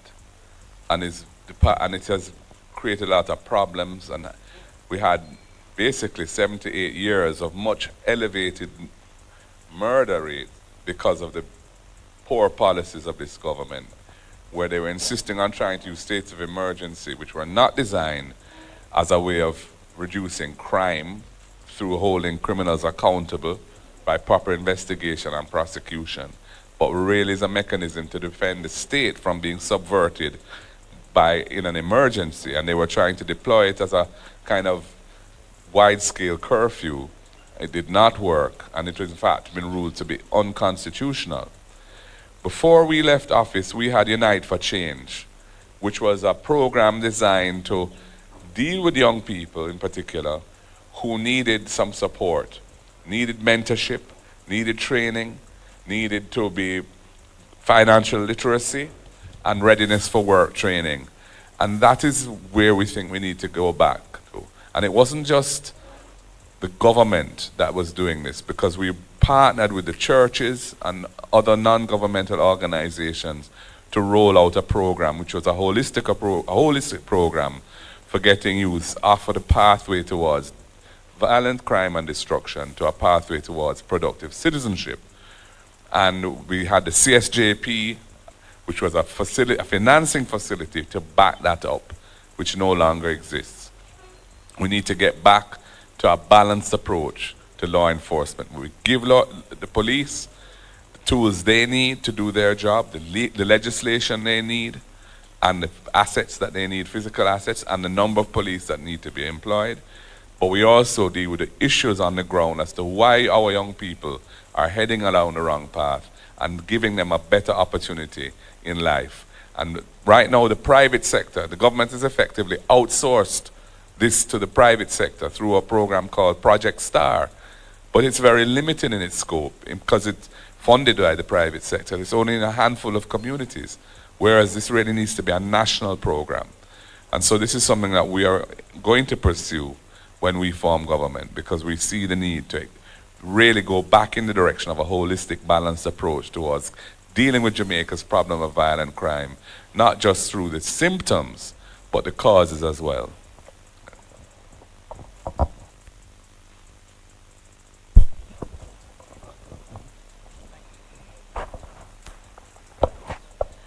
All right, what a time, what a time. We have a strategy for the retention of teachers. As an educator, that struck a note with me, party leader, and I thank you for having our teachers in mind. Your voices were heard loud and clear. Thank you for your participation, your recommendations, and your questions. I'm going to quickly highlight a few familiar faces. Is that Mrs. Heather Murray, former principal of Hampton High School, with us? Nice to see you, Mrs. Murray. I see Dane Thomas, Gateway Pharmacy. Mr. Reed, I see you, Young Women and Men of Purpose. Miss Millicent Price, Patricia Elliott, Miss Fraser. I see you. That's the Women's Movement of the People's National Party. Mr. Golding, party leader, you still want to do your closing remarks? 2 minutes. Tomorrow is Labor Day, so we're all going to be very busy tomorrow, right? So all I'm going to say is thank you, everybody, for coming. Thank you for your participation, in particular in the question and answer section, and your suggestions as well. It's been very useful for us, very interesting, and I hope you found it worthwhile. And we look forward to doing more of these as time goes by. God bless. All right, so I'll hand over now for a quick vote of thanks from MP in waiting, Mr. Valentin Wint.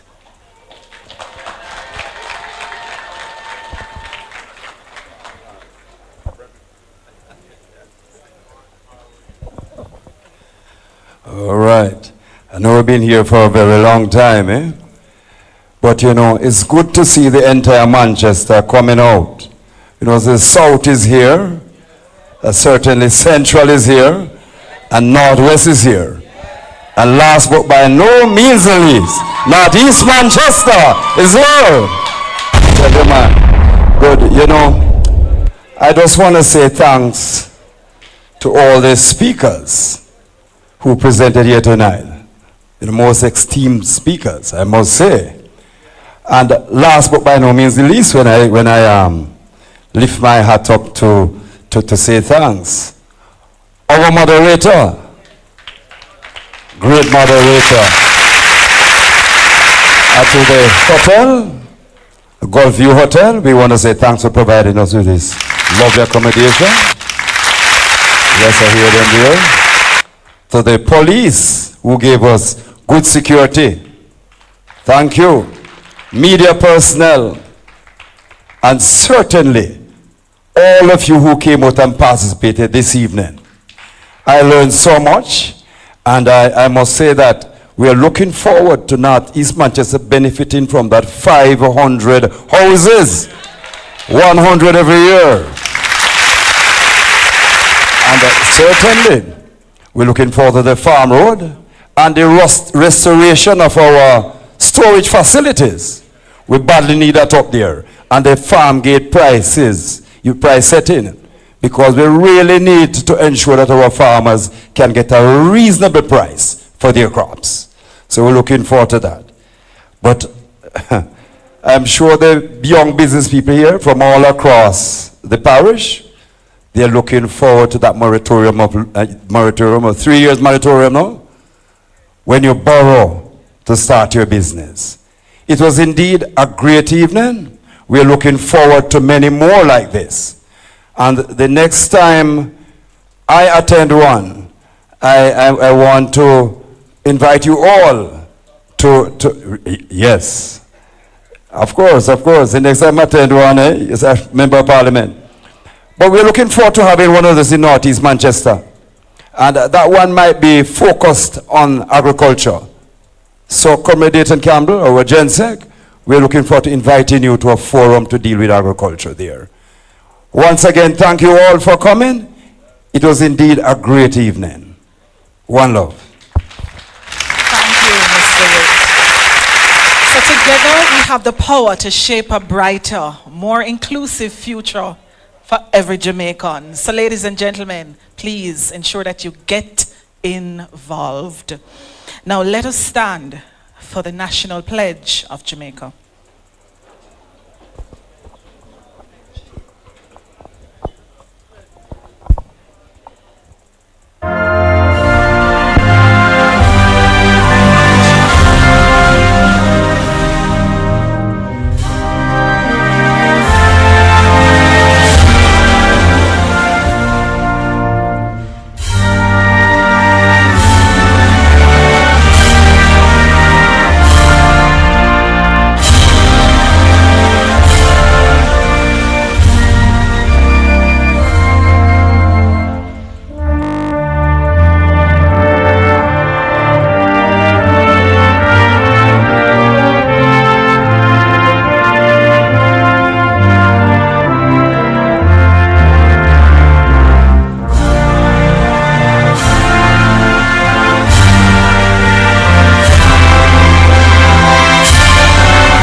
Good night to all of you. Just a reminder, Belfield Divisional Conference is June 1st at Belfield.